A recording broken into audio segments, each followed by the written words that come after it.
My wife's sister's wedding planner called. Your wife canceled your invitation, but asked to keep the $50,000 deposit you paid. I said, cancel the entire wedding.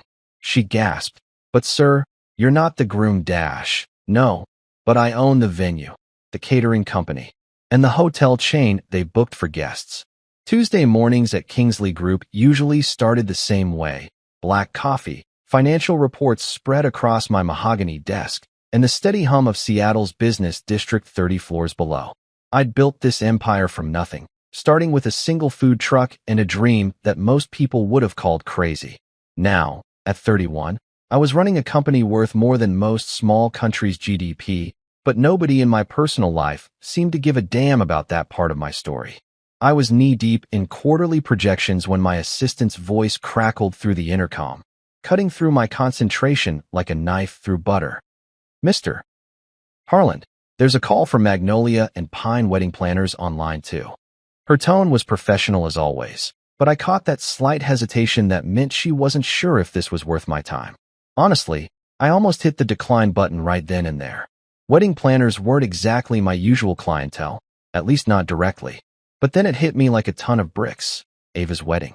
My sister-in-law was getting hitched next month to some hotshot doctor named Trevor, and the whole family had been buzzing about it for months. More importantly, I'd quietly cut a check for $50,000 to help cover the costs because Brooke, my wife of 7 years, had come to me with tears in her eyes talking about how her family was strapped for cash and couldn't afford the wedding Ava had always dreamed of. I'd written that check without thinking twice about it. No fanfare, no expectation of gratitude, no strings attached. Just a quiet gesture from a guy who'd grown up with nothing and understood what it meant to want something beautiful for the people you love. Hell, I didn't even want them to know it came from me. I'd specifically asked the wedding planner to keep my contribution anonymous. Sometimes the best gifts are the ones nobody knows you gave. Put them through, I told my assistant, straightening my tie and settling back into my leather chair. The Seattle skyline stretched out before me through floor-to-ceiling windows, a concrete jungle I'd learned to navigate and eventually conquer. But family stuff? That was still uncharted territory, even after all these years. Grayson Harland speaking. I said into the phone, using the same tone I'd use for any business call. Professional, direct, no nonsense. The voice on the other end was female, probably mid-30s, with that particular blend of nervousness and professionalism that told me this wasn't going to be a routine conversation. Mr. Harland, this is Eastlaw from Magnolia and Pine Wedding Planners. I'm calling about the Henderson-Morrison wedding next month. She paused, and I could practically hear her choosing her words carefully. I'm afraid I have some rather uncomfortable news to share with you. My gut clenched. In my experience, when people started conversations with phrases like uncomfortable news, somebody was about to get screwed over, and it usually wasn't the person making the call. I'd heard those words plenty of times in business, right before a partner tried to snake a deal or a competitor attempted a hostile takeover. But this was supposed to be about a wedding, for Christ's sake. Go ahead, I said, keeping my voice level. I'd learned a long time ago that showing emotion in these situations was like showing your cards in poker. It never ended well. Well, sir, your wife contacted us yesterday with some specific requests regarding the guest arrangements. Another pause, longer this time. She requested that your name be removed from the guest list entirely. She also inquired about whether the $50,000 deposit you provided could remain with us, given that the funds have already been allocated to various vendors. The words hit me like a physical blow, but I kept my expression neutral, staring out at the city below. Cars moved like ants along the streets, people going about their business, completely unaware that my world had just shifted on its axis. Removed from the guest list. My own sister-in-law's wedding. The wedding I'd bankrolled out of love and generosity. They'd taken my money and kicked me to the curb like some unwanted party crasher. I felt that familiar coldness settle over me. The same ice-cold calm that had helped me close billion-dollar deals and survive in a business world that ate nice guys for breakfast. It was the kind of calm that made smart people nervous and stupid people overconfident. I see, I said finally, my voice carrying none of the rage that was building in my chest like a pressure cooker. And did my wife provide any reasoning for this request? She mentioned something about wanting to avoid potential drama and keeping the celebration focused on the happy couple, Isla replied, clearly uncomfortable with having to relay this message. She assured us that you would understand and that the financial contribution was intended as a gift regardless of your attendance. A gift? 7 years of marriage. And my wife thought she could erase me from a family celebration like I was some embarrassing relative who drank too much at parties. The woman who'd cried in my arms about her family's financial struggles, who'd begged me to help make her sister's day special, had just stabbed me in the back with a smile. I took a deep breath, feeling the familiar weight of power settling around my shoulders like an expensive suit. There was something almost poetic about this moment. The quiet guy they'd all underestimated was about to remind them exactly who they were dealing with. Cancel the entire wedding, I said calmly, as if I was ordering lunch instead of dropping a nuclear bomb on what was supposed to be the happiest day of two people's lives. The silence on the other end of the line stretched for so long that I almost wondered if the call had dropped.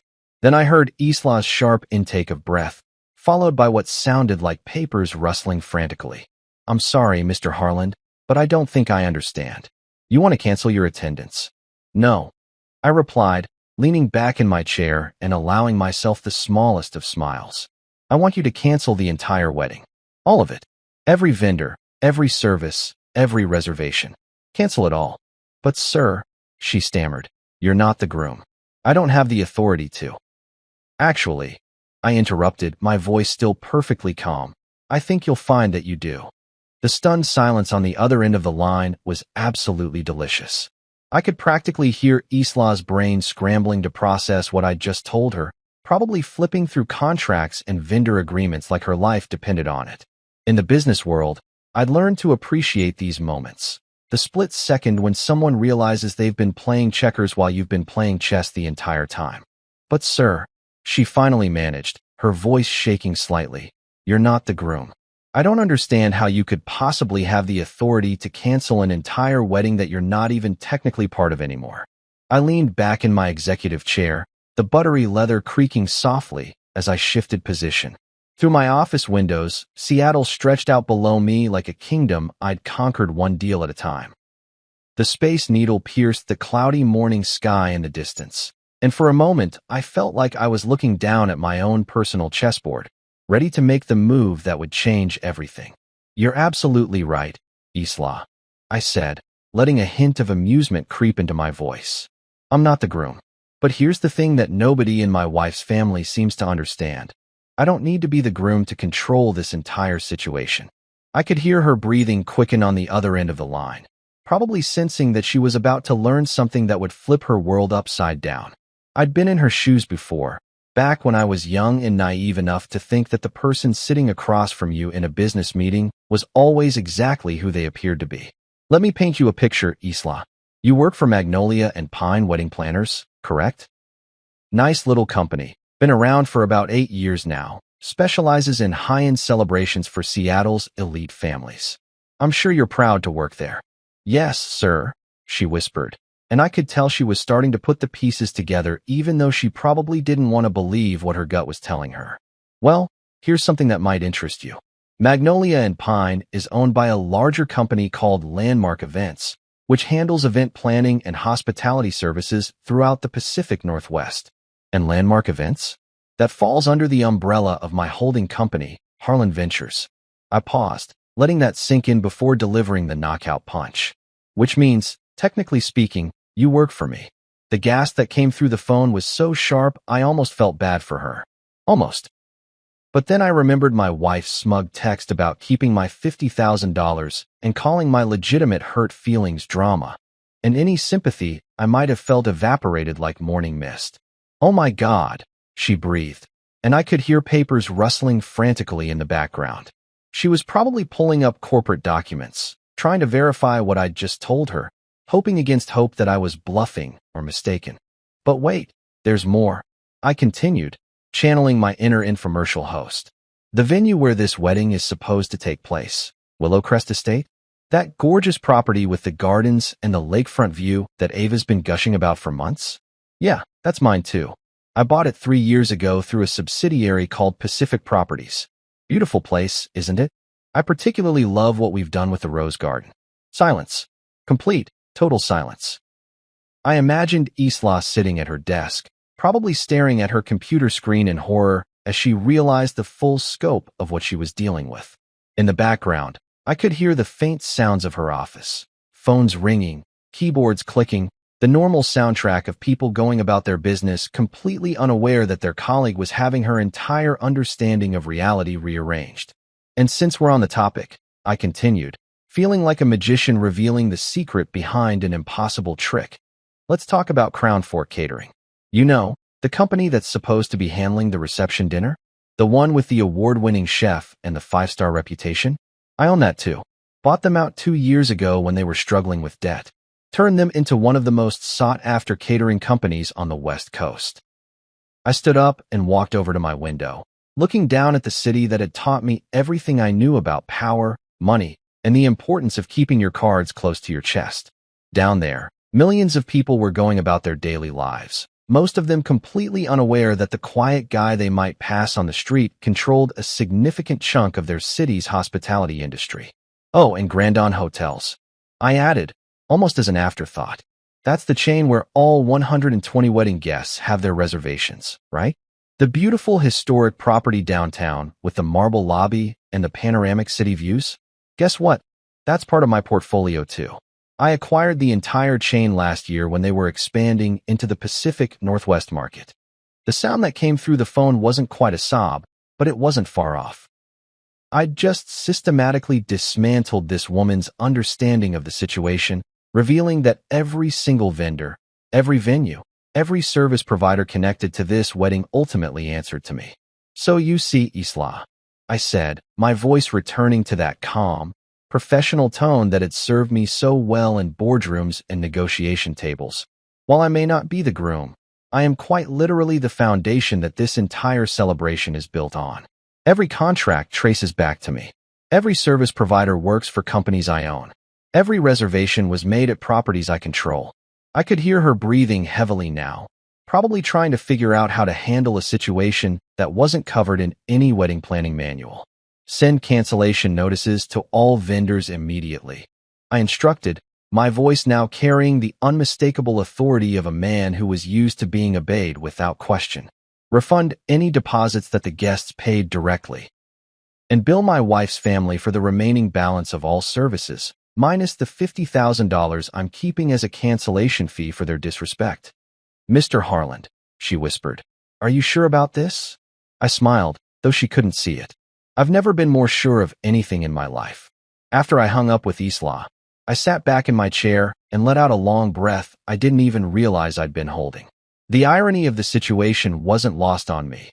Here I was, a guy worth more than $2.5 billion, and my own wife's family had spent the last 7 years treating me like I was some kind of charity case who'd lucked into marrying above his station. The thing is, I'd never told Brooke or her family who I really was. Not completely, anyway. When people asked what I did for a living, I'd just say I ran a small business and leave it at that. It wasn't exactly a lie. Kingsley Group had started small, just me and a beat-up food truck I'd bought with my last $2,000 after dropping out of law school. But somewhere along the way, that little business had grown into something that would make most Fortune 500 CEOs weep with envy. I'd never felt the need to brag about it, you know? Money talks, but wealth whispers, and I'd always preferred the whisper approach. Maybe it was because I'd grown up dirt poor in a trailer park outside Tacoma, watching my mom work 3 jobs just to keep the lights on. When you've been hungry, really hungry, not just I skipped lunch, hungry, you learn that flashy displays of wealth are usually just insecurity wearing a designer suit. But Brooke's family? They'd never learned that lesson. They were middle-class folks who'd built their entire identity around keeping up appearances and making sure everyone knew exactly where they stood in the social pecking order. And in their minds, I was definitely at the bottom of that order. Take Trevor, for instance, Ava's fiancé and the golden boy of the family. Dr. Trevor Morrison, with his perfectly styled hair, his BMW, and his habit of mentioning his medical degree in casual conversation like it was some kind of magic spell that made everyone automatically respect him.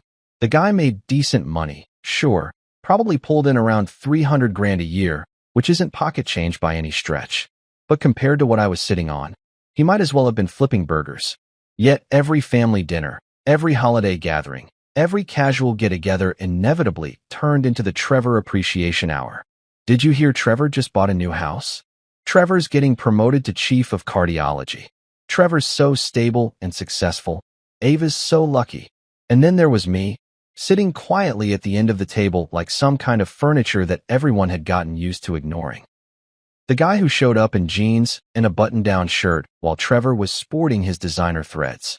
The guy who drove a 5-year-old Ford F-150 instead of a luxury sedan. The guy who never talked about work because, honestly, what was I supposed to say? Oh, I just closed a deal to acquire a hotel chain in Vancouver. How was your day? Dennis and Lorraine, Brooke's parents, had made their feelings about me crystal clear from day one. They'd never said it outright. They were too polite for that. But the message came through loud and clear in 1,000 little ways. The way Dennis would talk business with Trevor at dinner while completely ignoring me. The way Lorraine would gush about Trevor's achievements while giving me these sympathetic little smiles like I was some kind of wounded puppy she felt sorry for. I'll never forget this one dinner about 2 years ago. We were all sitting around their dining room table, and Dennis was going on and on about Trevor's latest promotion. Finally, he turned to me with this condescending smile and said, "Well, Grayson, at least Ava's marrying someone stable. Someone with real prospects, you know." The implication was clear as day. Unlike you, the guy who married our other daughter and clearly peaked in high school. I just nodded and said something non-committal about Trevor being a good guy, which he actually was, despite his family's annoying habit of treating him like the second coming of Jesus Christ. But that comment had stuck with me, eating away at my gut like acid. At least Ava's marrying someone stable. As if I was some kind of deadbeat who couldn't provide for his wife. Some loser who'd somehow conned their precious daughter into settling for less than she deserved.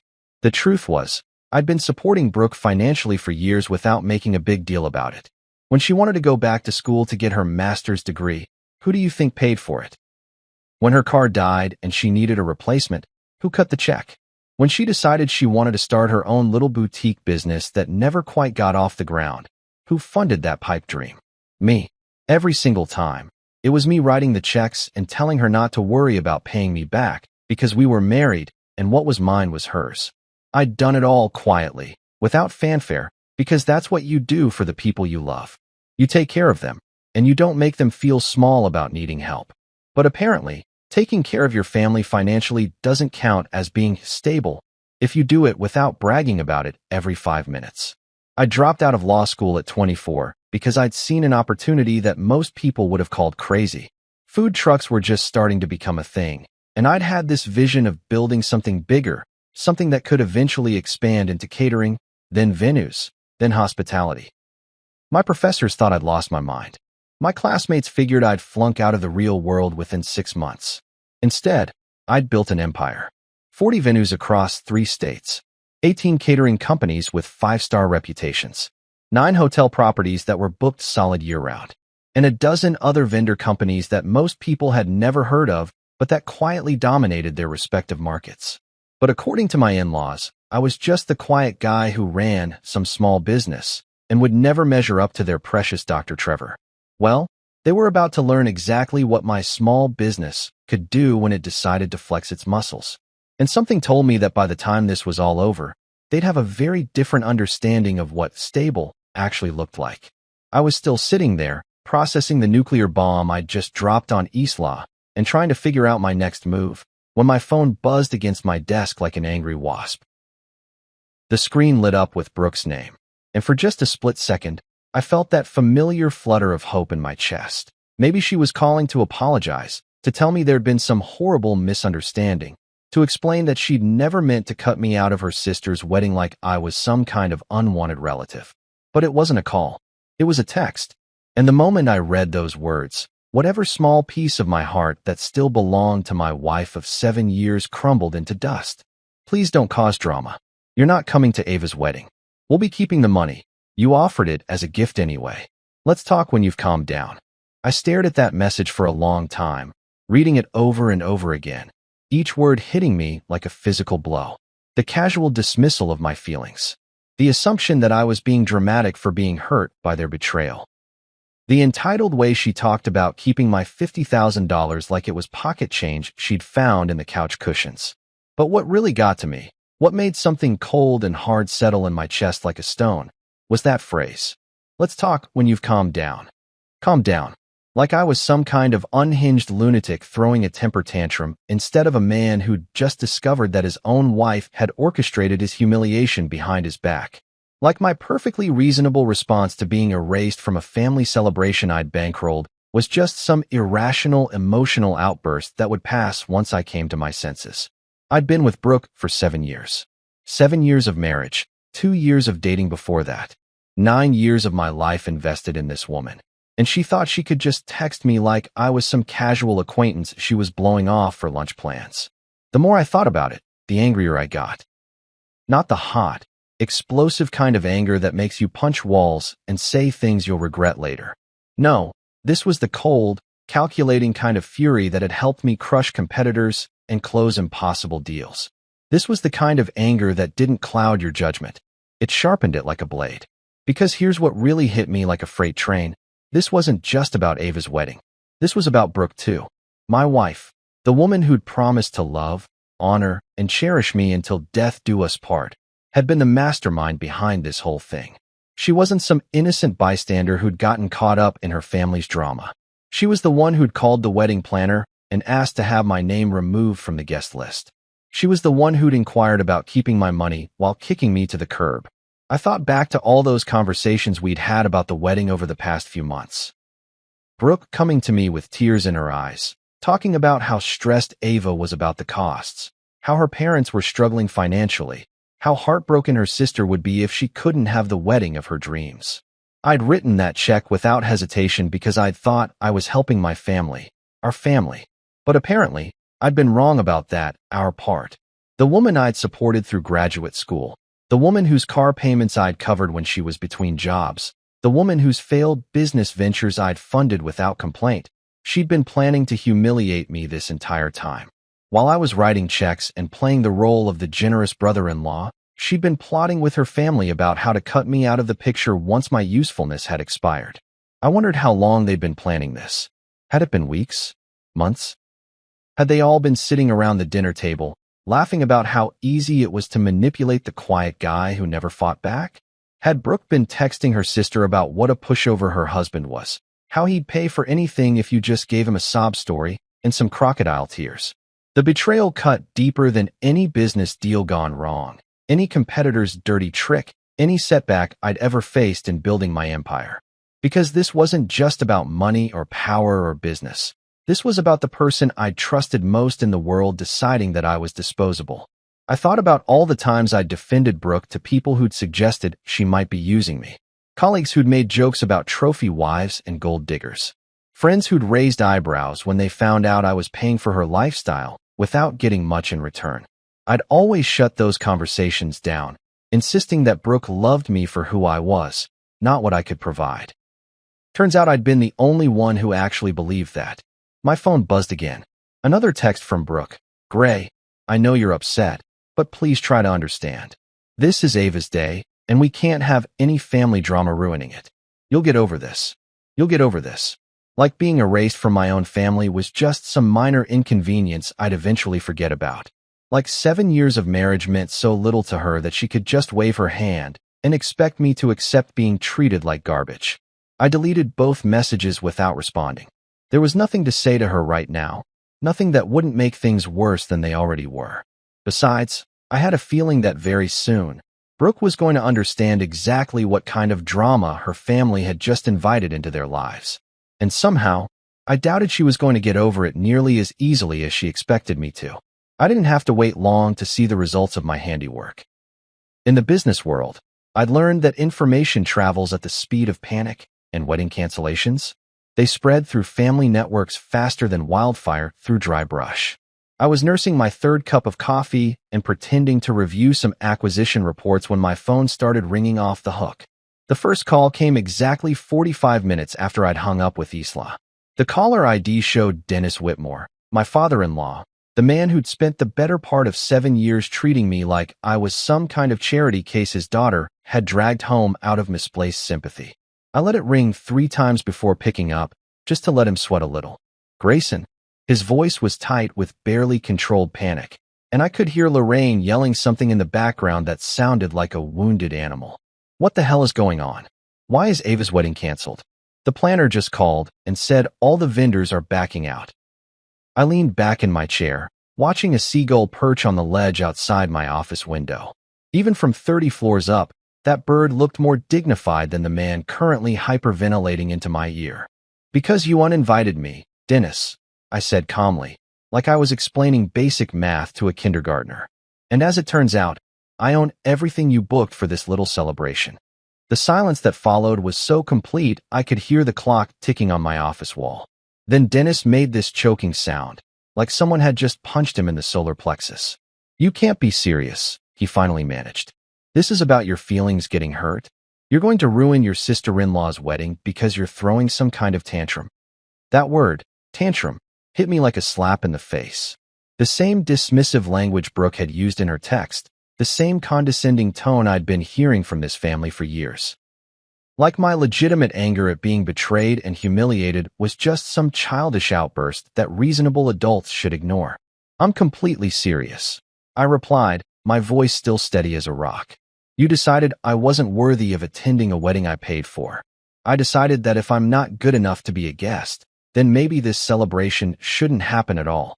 But Grayson, Dennis pleaded, and now I could hear genuine desperation creeping into his voice. This will destroy Ava. She's been planning this for over a year. All our relatives are flying in from across the country. Should have thought about that before you cut me out, I said, and hung up. The phone immediately started ringing again, but this time it was Trevor. Dr. Trevor Morrison, the golden boy himself, probably calling to smooth things over with his charm and his medical degree and his natural assumption that everyone would just fall in line once he applied his considerable people skills to the situation. Grayson, man, I don't know what happened between you and the family, but we really need to fix this, he said the moment I picked up. His voice had that careful, measured tone doctors use when they're trying to calm down an agitated patient. I've got colleagues flying in from Chicago, my parents drove up from California yesterday, and Ava's cousins are already at the hotel. We can work through whatever this is, but we need the wedding to happen. Not my concern, Trevor, I said, and I meant it. For all his faults, Trevor had never been actively disrespectful to me. He'd just been oblivious to how his golden boy status made everyone else in the family feel invisible. But right now, I was past caring about collateral damage. Look, I get that you're upset about something, but surely we can find a compromise here. What's it going to take to make this right? Wait, I said, genuinely curious now. Are you telling me you don't even know what your fiancée and her family did? They didn't bother to fill you in on their little plan? What plan? Grayson, I'm completely lost here. All I know is that our wedding is apparently canceled, and somehow you're involved. Despite everything, I almost felt sorry for the guy. Here he was, thinking he was marrying into a normal family with normal problems, completely unaware that his future in-laws had just declared war on the man who'd been quietly bankrolling their lifestyle for years. Ask your fiancée, I said.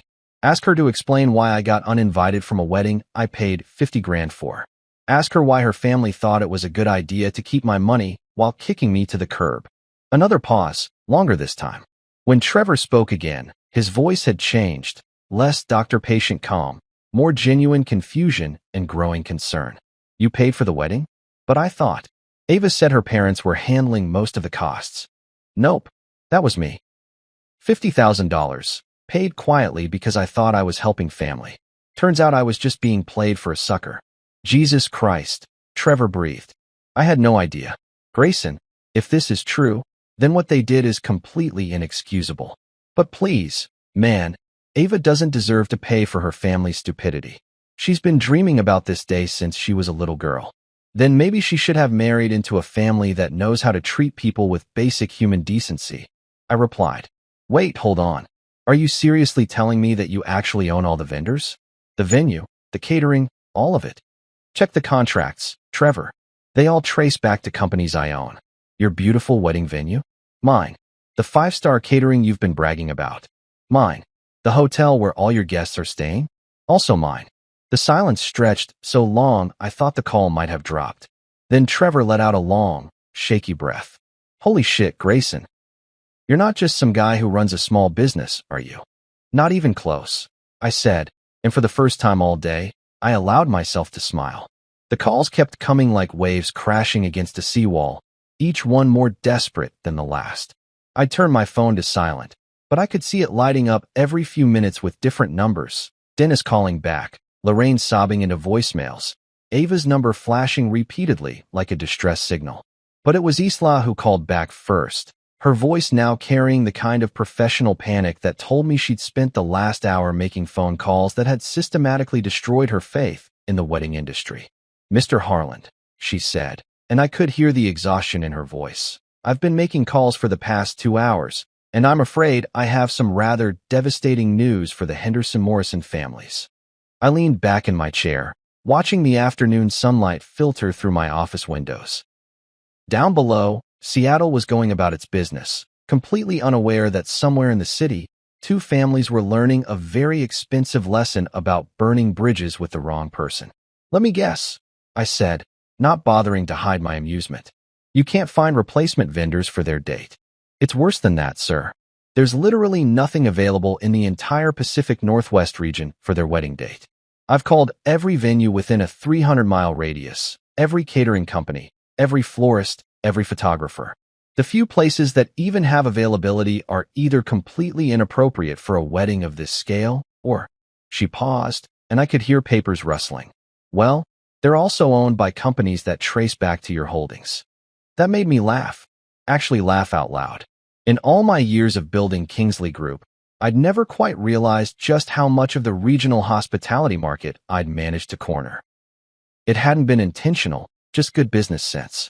When you see a profitable company in your industry struggling with debt or management issues, you buy it.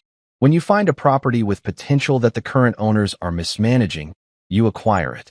Do that consistently for 15 years, and apparently you end up owning most of the wedding infrastructure in 3 states. What about out of state? I asked, genuinely curious about how far they'd be willing to go to avoid dealing with me directly. I tried California, Oregon, even as far south as Nevada. The problem is the timeline. We're talking about a wedding that's supposed to happen in 3 weeks. Most quality venues are booked a year in advance, and the ones that do have last-minute availability are— She trailed off diplomatically. Or what, Isla? Don't spare my feelings. Are not the kind of places where Dr. Morrison's colleagues would expect to attend a wedding, she said carefully. We're talking about VFW halls, community centers, maybe a few restaurants that could clear out their dining rooms. Nothing that would accommodate 120 guests with the level of service and elegance that was originally planned. I could picture it now. Trevor trying to explain to his fancy doctor friends why they were eating rubber chicken in a Knights of Columbus hall instead of the 5-star lakefront celebration they'd been promised. The thought was almost too delicious to bear. Even more problematic, Isla continued, is the fact that all the guests have already made travel arrangements. Flights, hotel reservations, rental cars. Most of these people took time off work, arranged childcare, spent money they can't get back. If we relocate the wedding to a different state or even a different city, we're essentially asking them to start over with their travel plans. And how are the families taking this news? I asked, though I had a pretty good idea based on the 17 missed calls on my phone. Not well, she said with what might have been the understatement of the year. Mrs. Whitmore has been crying for the past hour. Ava locked herself in her room and won't come out. Mr. Whitmore has been making increasingly frantic calls to every contact he has in the hospitality industry, trying to call in favors that apparently don't exist. I felt a small pang of something that might have been guilt, but it passed quickly when I remembered Brooke's text about keeping my money and talking when I'd calmed down. Sometimes the only way to make people understand the value of something is to take it away from them. And Dr. Morrison? I asked. He's been trying to manage the situation, making calls to his colleagues to explain the delay, attempting to negotiate with vendors directly. But sir, she hesitated. He also asked me to give you a message. Oh, this should be good. He wanted me to tell you that he had no knowledge of your removal from the guest list, and that he considers what his fiancé's family did to be completely unacceptable. He asked if there might be some way to resolve this situation that wouldn't punish Ava for her family's poor judgment. Interesting. So Trevor was trying to play peacemaker, positioning himself as the reasonable voice caught in the middle of a family drama he didn't create. I had to give him credit. It was a smart play, and honestly, it was probably the truth. The guy might be a little full of himself, but he'd never struck me as malicious. Did he now? I said. And what did you tell him? I told him that any resolution would have to come directly from you, and that my job was simply to coordinate services, not negotiate family disputes. Smart woman. She was learning to stay in her lane, which was probably a survival skill in her line of work. Isla, I said, making a decision that surprised even me. Tell the families that there is one option available to them. Just one. I could hear her scrambling for a pen. Yes, sir, what would that be? There's a property called Willow Fern Lodge about 40 minutes outside the city. It's smaller than what they originally planned. Rustic charm, mountain views, that sort of thing.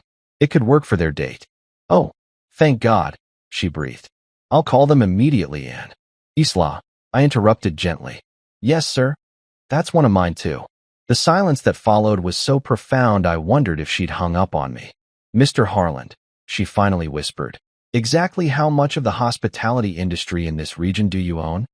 I smiled, watching a cloud drift past my office window. More than enough. The desperation in Isla's voice was almost palpable through the phone line, and I'd be lying if I said I wasn't enjoying every second of it. Not because I took pleasure in her suffering. She was just doing her job, after all, but because her panic was a direct reflection of the chaos that Brooke and her family were experiencing right about now. The same people who'd spent years making me feel like an afterthought were finally getting a taste of what it felt like to be powerless. Mr. Harland, Isla said, her voice barely above a whisper. I don't know what to tell these families anymore. I've exhausted every option I can think of. Is there truly no way to make this work? I let the silence stretch for a moment, savoring the weight of absolute control. In the business world, this was the moment I lived for. When the other party finally understood that all their options led through me, that I held all the cards and they were completely at my mercy. It was intoxicating in a way that most people would never understand. Actually, Isla, I said slowly, there is one path forward. But it's going to require the families to make some very difficult decisions. I could hear her intake of breath, the sound of someone grasping at a lifeline. Anything, sir? At this point, I think they'd agree to almost any terms. Almost any terms, I repeated, chuckling softly. We'll see about that. I stood up and walked over to my window, looking down at the city that had taught me everything I knew about power dynamics and negotiation. Sometimes the best deals were the ones where you didn't just win. You made sure everyone else understood exactly why they'd lost. Here's what I'm prepared to offer, I said, my voice taking on the crisp, authoritative tone I used in boardroom acquisitions. I'll make Pinebrook Pavilion available for their date. It's one of my smaller properties, about an hour outside the city, but it has its charm. Mountain views, rustic elegance, that whole organic aesthetic that's so popular these days. That sounds wonderful, Isla said, relief flooding her voice. What would be the— I'm not finished, I interrupted. The guest list will be capped at 60 people. Not negotiable. The venue simply can't accommodate the original 120, and frankly, after the way I've been treated, I'm not inclined to make special arrangements. I could hear her scribbling notes frantically. 60 guests, understood. And the catering arrangements. House menu only. No special requests. No dietary accommodations beyond basic vegetarian options. No custom cocktails. They'll get what I'm willing to provide, and they'll be grateful for it. Of course, sir. And the other services? Simple floral package, seasonal arrangements, nothing exotic or imported. One staff photographer for basic coverage, no elaborate photo shoots or artistic nonsense. The whole thing will be functional and dignified, but it won't be the fairy tale celebration they originally envisioned. I paused, letting her absorb the reality of what I was offering. This wasn't going to be the Instagram-worthy extravaganza that Ava had been planning for months. This was going to be a nice, modest wedding that would serve as a constant reminder of what happens when you bite the hand that feeds you. And the price? Isla asked, though something in her tone suggested she already suspected this was where the other shoe would drop. $180,000, I said calmly, as if I was discussing the weather instead of demanding 4 times what the original wedding had cost. Payable in full, in advance, before any services are rendered. The silence that followed was so complete I could hear my own heartbeat. When Isla finally spoke, her voice was barely a whisper. "Sir, that's 4 times what the original wedding cost. Even accounting for the last-minute arrangements and the premium for short notice, that seems excessive," I suggested. "Unreasonable? Maybe even vindictive." "I wasn't going to say vindictive," she said quickly. "But you were thinking it," I replied. "And you know what? You're absolutely right. It is vindictive. It's also the price of burning bridges with the man who was holding them up in the first place." I could hear voices in the background, probably the families gathered around Isla's desk, hanging on every word of our conversation like their lives depended on it. Which, in a way, they did. But that's not all. I continued, savoring the moment like a fine wine. "The price is contingent on 2 additional conditions that are completely non-negotiable." "What conditions?" Isla asked, though she sounded like someone asking about the terms of their own execution. "First, my invitation to the wedding must be reinstated. Not grudgingly, not as an afterthought, but with a formal, written apology from Brooke and her parents acknowledging that their treatment of me was unacceptable." "And the second condition?" I smiled, even though she couldn't see it. "The apology has to be read aloud during the reception, in front of all 60 guests, so everyone understands exactly why this wedding nearly didn't happen." The gasp that came through the phone was audible even over the background chaos. Someone, probably Lorraine, let out what sounded like a wounded animal cry. "Mr. Harland," Isla said carefully, "I understand that you're hurt and angry, but asking them to publicly humiliate themselves at their daughter's wedding seems like exactly the kind of public humiliation they were planning to put me through," I finished. "The only difference is that now they understand what it feels like to be on the receiving end." I walked back to my desk and sat down, feeling more in control than I had in years. "Those are my terms, Isla. $180,000, a formal written apology, and a public acknowledgement of their mistakes. They have 24 hours to decide. After that, the offer expires and they can explain to their relatives why there's no wedding at all. And if they refuse, then Ava can get married at the courthouse like millions of other people do every year. It might not be the fairy tale she dreamed of, but it'll be a lot cheaper than learning the hard way that actions have consequences." 2 days later, I was sitting in the main conference room at Kingsley Hall, my company's private estate that I rarely used for anything other than high-stakes business meetings. The room was designed to intimidate: 20-foot ceilings, oil paintings of Seattle's founding fathers, and a mahogany table that had probably cost more than most people's cars. If Brooke's family wanted to negotiate, they were going to do it on my turf, surrounded by reminders of exactly who they were dealing with. I'd chosen my outfit carefully that morning. A charcoal Tom Ford suit that fit like it had been painted on, Italian leather shoes that cost more than most people's monthly rent, and a Patek Philippe watch that I'd bought to celebrate my first billion-dollar acquisition. Not because I needed to impress them, that ship had sailed, but because I wanted them to see, maybe for the first time, who I really was when I wasn't playing the role of the quiet, accommodating family member. They filed in like condemned prisoners approaching the gallows. Brooke came first, looking pale and nervous in a way I hadn't seen since our early dating days. Her usual confidence had evaporated, replaced by the uncertain posture of someone who'd finally realized they'd been playing a game with rules they didn't understand. Behind her came Ava and Trevor, followed by Dennis and Lorraine bringing up the rear like reluctant participants in their own intervention. The silence in the room was thick enough to cut with a knife. These were the same people who'd spent years talking over me at dinner tables, dismissing my opinions, treating me like furniture that they'd grown accustomed to ignoring. Now they sat in my conference room, surrounded by the trappings of wealth and power they'd never bothered to notice, finally understanding that the quiet guy they'd been overlooking was actually the one holding all the cards.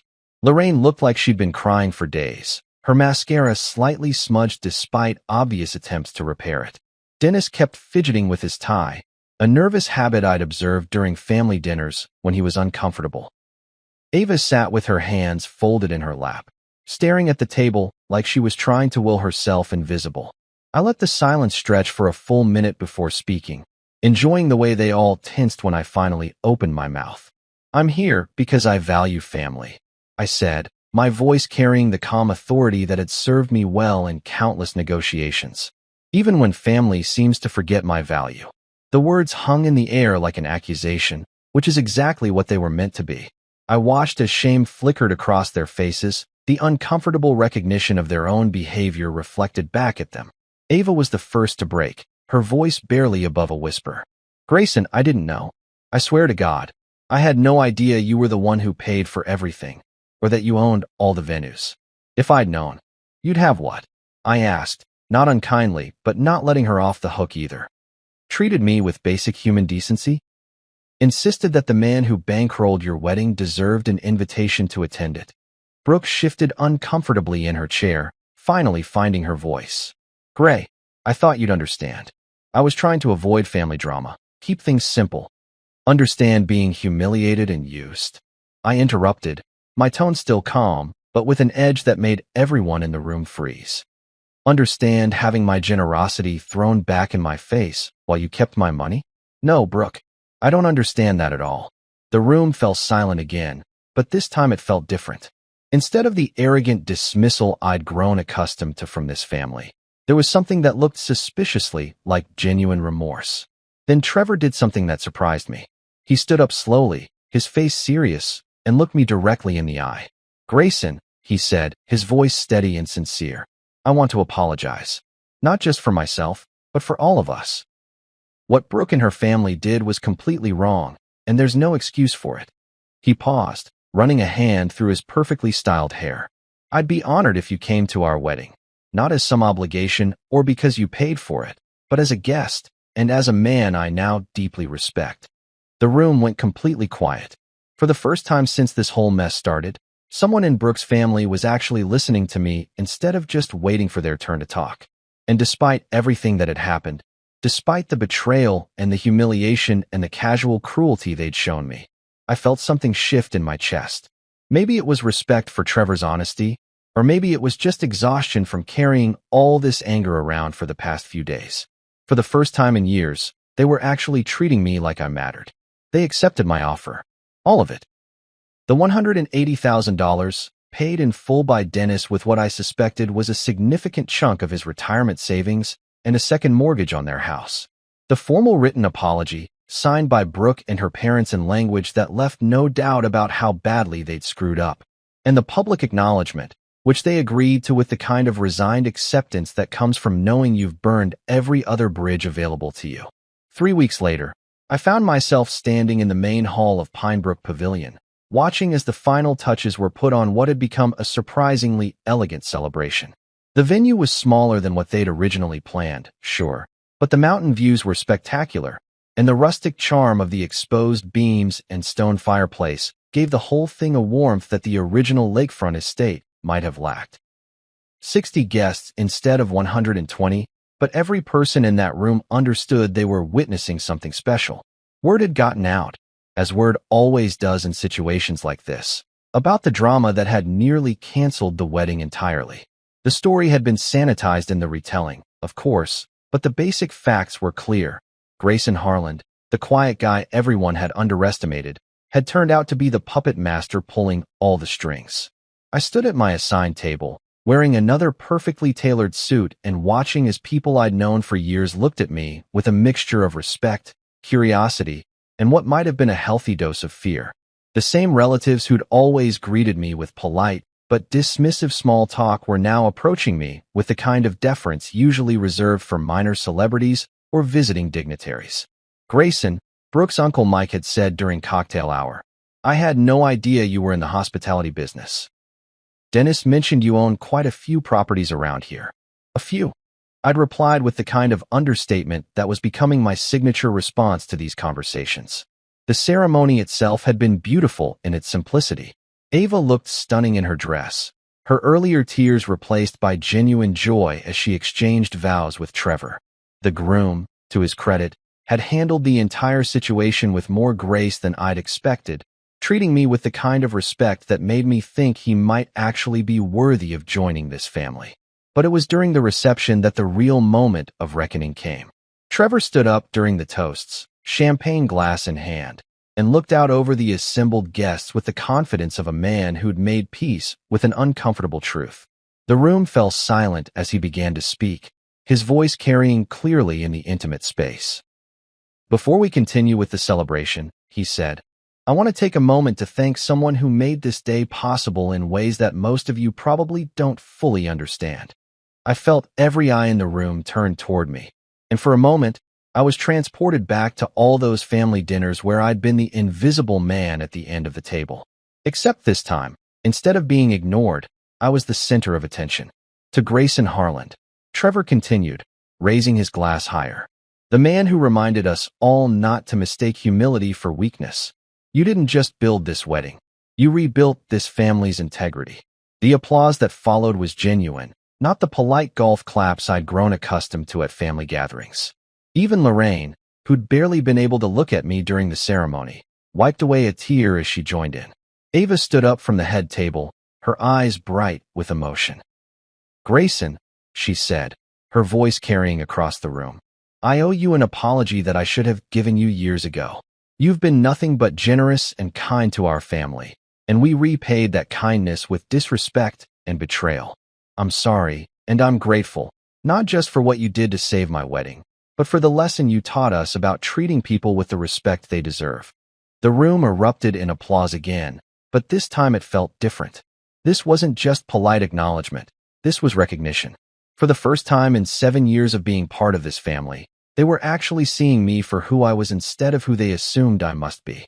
Brooke had remained silent throughout the toasts, but as the evening wore on, I caught her watching me from across the room with an expression I couldn't quite read.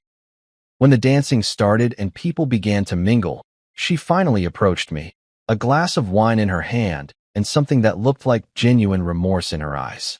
I didn't know you were this powerful, she whispered, standing close enough that I could smell her perfume, the same scent she'd worn on our first date 9 years ago. I looked at her for a long moment, this woman I'd loved for nearly a decade, and felt something that might have been sadness. You never asked, I replied softly, and walked away to join the celebration of a family that had finally learned to see me clearly. The morning after the wedding, I woke up in my penthouse apartment to the sound of rain pattering against the floor-to-ceiling windows. Seattle was doing what Seattle does best, washing yesterday's drama away with a steady downpour that made the city look clean and new. I'd barely finished my first cup of coffee when I heard Brooke's key turning in the lock, followed by the familiar sound of her heels clicking across the hardwood floors. She appeared in the kitchen doorway looking like she hadn't slept much, still wearing yesterday's makeup and the kind of expression that told me she'd spent the night rehearsing whatever speech she was about to deliver. In her hand was a bouquet of flowers, expensive ones, the kind you get from a real florist instead of the grocery store, and her eyes had that desperate brightness that meant she was operating on pure adrenaline and hope. Gray, she said, setting the flowers on the granite countertop like a peace offering. We need to talk. About us, about what happened, about what comes next. I took another sip of my coffee and looked at her over the rim of my mug. This woman who'd shared my bed for 7 years, who'd cried in my arms about her family's financial problems, who'd systematically erased me from one of the most important celebrations in her sister's life. She looked smaller somehow, diminished by the weight of finally understanding who she'd been married to all this time. Maybe we can work on us, she continued, her voice carrying that tentative hope that people use when they're trying to rebuild something they've accidentally destroyed. I know I messed up, Gray. I know I hurt you, and I'm sorry. But we've been together for 7 years. That has to count for something, right? I set my coffee mug down on the marble counter, the small clink echoing in the sudden silence. Behind her, through the kitchen window, I could see my Tesla Model S Plaid parked in the building's private garage, the luggage already loaded in the back. I'd packed it the night before, while she was still at the wedding reception, probably networking with the same people who'd spent years treating me like furniture. Brooke, I said quietly, you weren't just silent during the betrayal. You planned it. The words hit her like a physical blow, and I watched as her face crumpled with the realization that there was no walking back from what she'd done. She'd orchestrated my humiliation, coordinated with her family to cut me out of a celebration I'd bankrolled, and then had the audacity to text me about keeping my money and talking when I'd calmed down. But Gray, I was trying to avoid drama. By creating drama, I interrupted, standing up from the kitchen island. By lying to me, manipulating me, and treating me like a checkbook with legs instead of like your husband. I walked past her toward the hallway, where my overnight bag was already waiting by the door. 7 years of marriage, and it was amazing how little I actually needed to take with me. Most of the important stuff, the real estate holdings, the business interests, the bank accounts that actually mattered, those were all in my name anyway. "Where are you going?" she asked, following me with the kind of panic that meant she was finally understanding that apologies and flowers weren't going to fix this. "Away," I said simply, picking up my bag. "I'm done, Brooke. With you, with your family, with pretending that being treated like garbage is somehow normal in a marriage." I could hear her starting to cry behind me, but the sound didn't move me the way it used to. There's something about betrayal that burns away your capacity for misplaced sympathy, that teaches you the difference between genuine emotion and manipulative tears. My phone buzzed as I reached for the door handle. A text from Trevor, sent late last night after the reception had ended.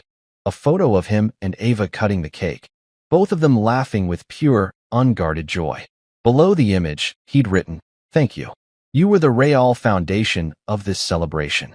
I smiled and typed back, "Remember that. Never bite the hand that builds your world." His response came immediately. "Lesson learned. Travel safe, and thank you for teaching us what real strength looks like." I pocketed the phone and opened the door, stepping out into the hallway that led to the elevator, to the parking garage, to whatever came next. Behind me, I could hear Brooke calling my name, her voice echoing off the walls with the desperation of someone who'd finally realized what she'd lost. But I didn't look back. I'd spent 7 years looking back, making excuses, accepting scraps of respect from people who should have treasured what I brought to their lives. Now I was looking forward, toward a horizon that didn't include people who mistook kindness for weakness. The elevator doors closed with a soft whisper, carrying me down toward ground level and a new beginning. Not as the uninvited husband, not as the family ATM, not as the quiet guy who could be safely ignored, but as the man who'd reminded them all that silent doesn't mean weak. Silent means watching. And when silent men finally move, the ground shakes beneath everyone who underestimated them. After a bad car accident, I asked my wife to pick me up from the ER. She replied, "Sorry, I'm at lunch with my male best friend. Can't just leave." I texted, "Okay." What the police officer told her when they approached her table at the restaurant changed everything about her dinner with her friend. You know that feeling when you're so close to home, you can practically taste your couch? That's exactly where I was at 11:47 p.m. on a Tuesday that started like any other crappy day in paradise. 14 hours of dealing with overdoses, heart attacks, and one particularly memorable case involving a guy who somehow got his head stuck in a mailbox. Don't ask me how, because even after 12 years as a paramedic, I'm still trying to figure that one out. The rain was coming down like God had a personal vendetta against anyone trying to get home safely. My windshield wipers were doing their best impression of an asthmatic trying to run a marathon, and I was squinting through the streaks thinking about nothing more complicated than a cold beer and maybe catching the tail end of whatever garbage was on late-night TV. Simple pleasures, you know? The kind of stuff you take for granted until life decides to play a little game I like to call, "Let's see how fast we can screw up Marcus's evening." I was maybe 3 blocks from my apartment, close enough that I was already mentally rehearsing my "honey, I'm home" routine for Camille. Though let's be honest, she was probably already asleep with her fancy silk eye mask and those ridiculous earplugs she insisted on wearing because apparently the world was too loud for her delicate sensibilities. But hey, that's marriage, right?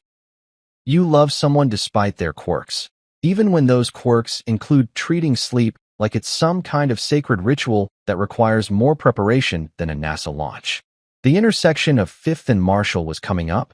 You know, that sketchy one where half the streetlights are always busted and the other half flicker like they're auditioning for a horror movie. I slowed down because, call it professional paranoia, but when you've scraped enough people off the pavement, you tend to drive like your grandmother on a Sunday afternoon. The light was green, had been green for a good 10 seconds, so I started rolling through, already thinking about how I was going to explain to Camille why I was late again. That's when I heard it. The sound that every paramedic knows but never wants to hear when they're not on the job. The angry roar of an engine pushed way past its limits, tires screaming against wet asphalt like banshees with a noise complaint. I had maybe half a second to think, oh, this is gonna suck, before the world went completely sideways. The souped-up Honda Civic. And yes, I caught the make and model even as it was busy rearranging my life. Came flying through that red light like it was more of a suggestion than an actual traffic law. The kid behind the wheel couldn't have been more than 20, probably hopped up on energy drinks, and that special kind of stupidity that makes you think you're invincible right up until physics decides to teach you otherwise. Impact.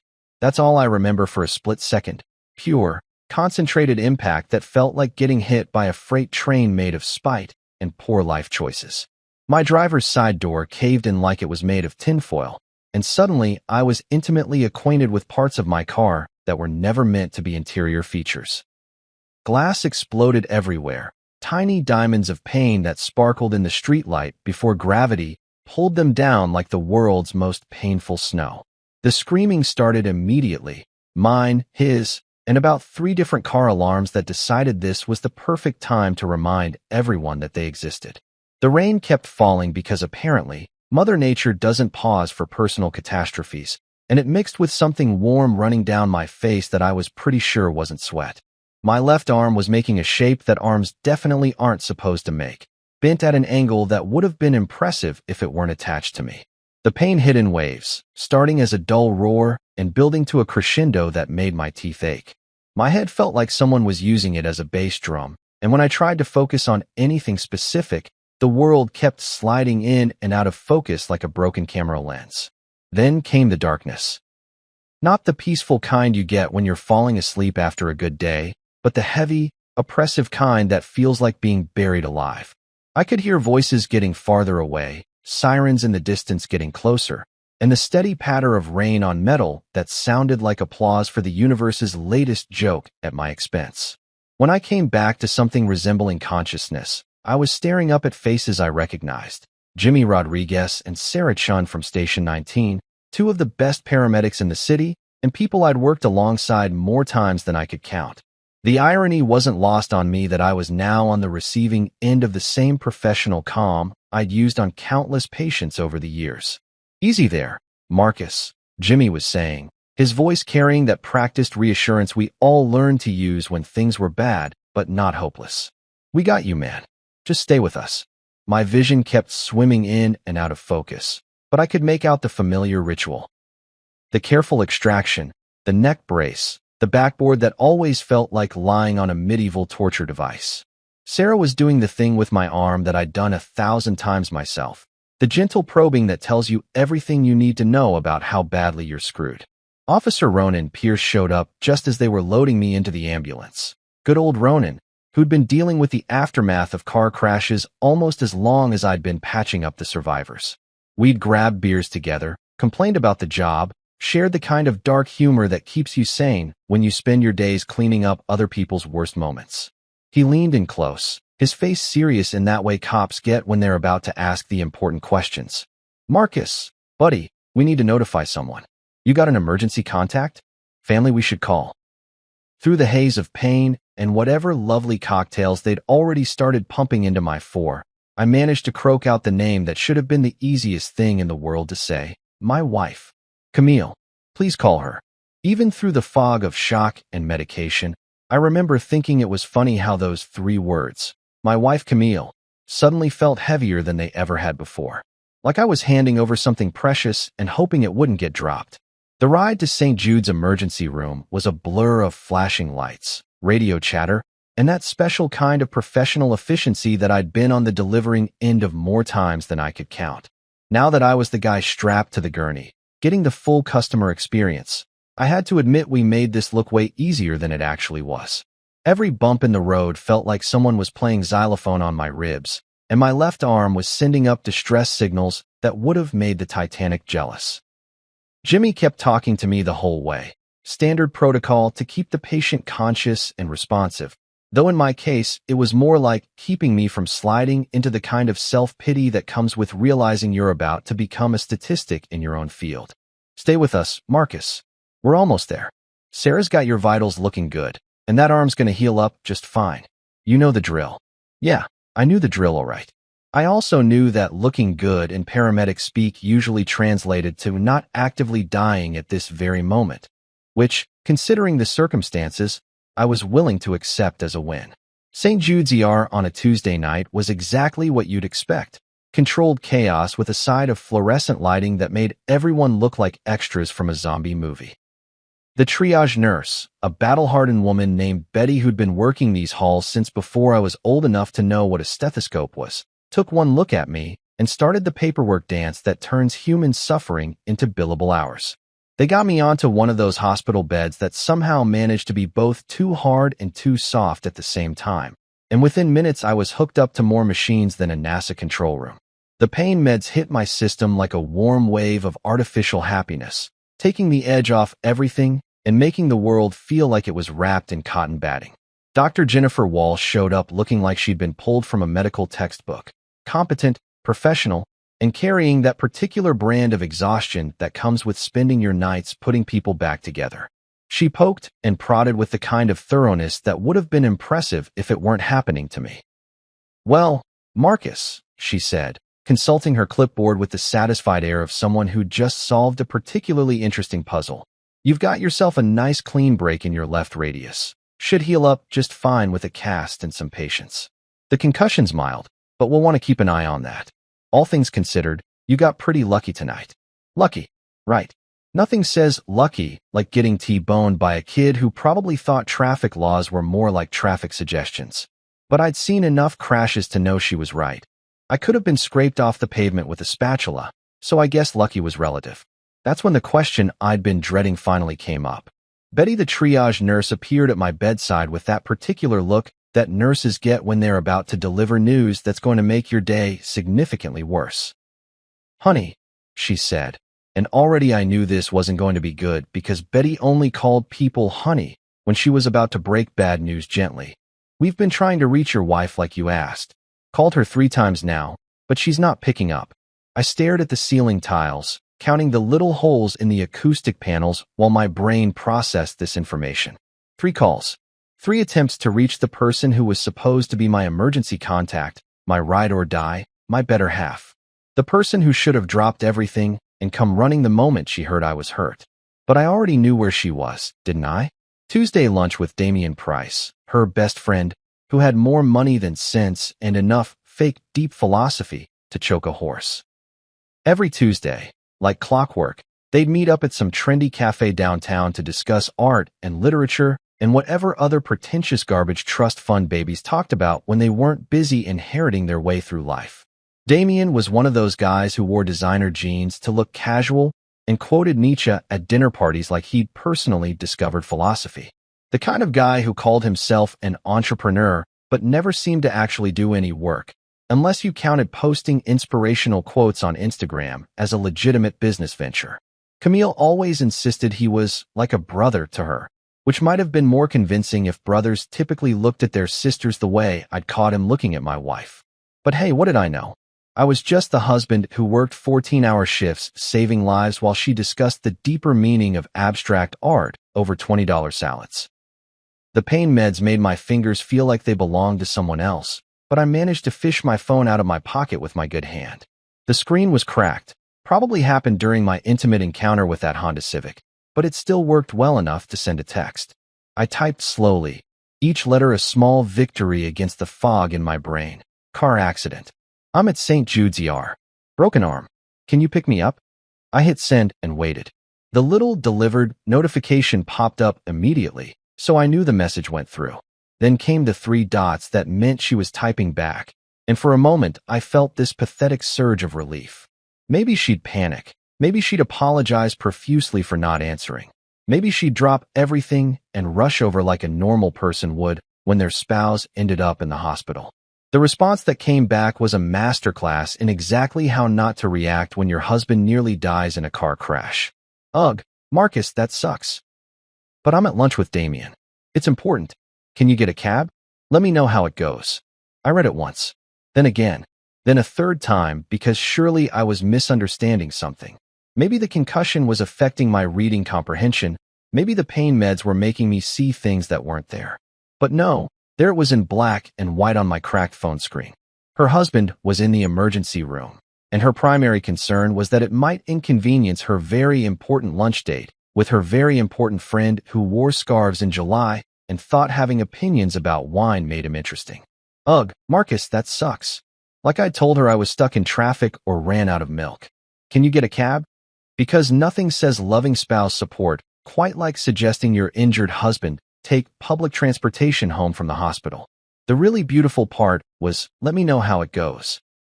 As if my medical emergency was some kind of minor inconvenience that she'd check in on later when it was more convenient for her social calendar. I stared at that message for what felt like hours, but was probably only a few minutes, feeling something shift inside my chest that had nothing to do with the accident. It was like watching a house of cards collapse in slow motion.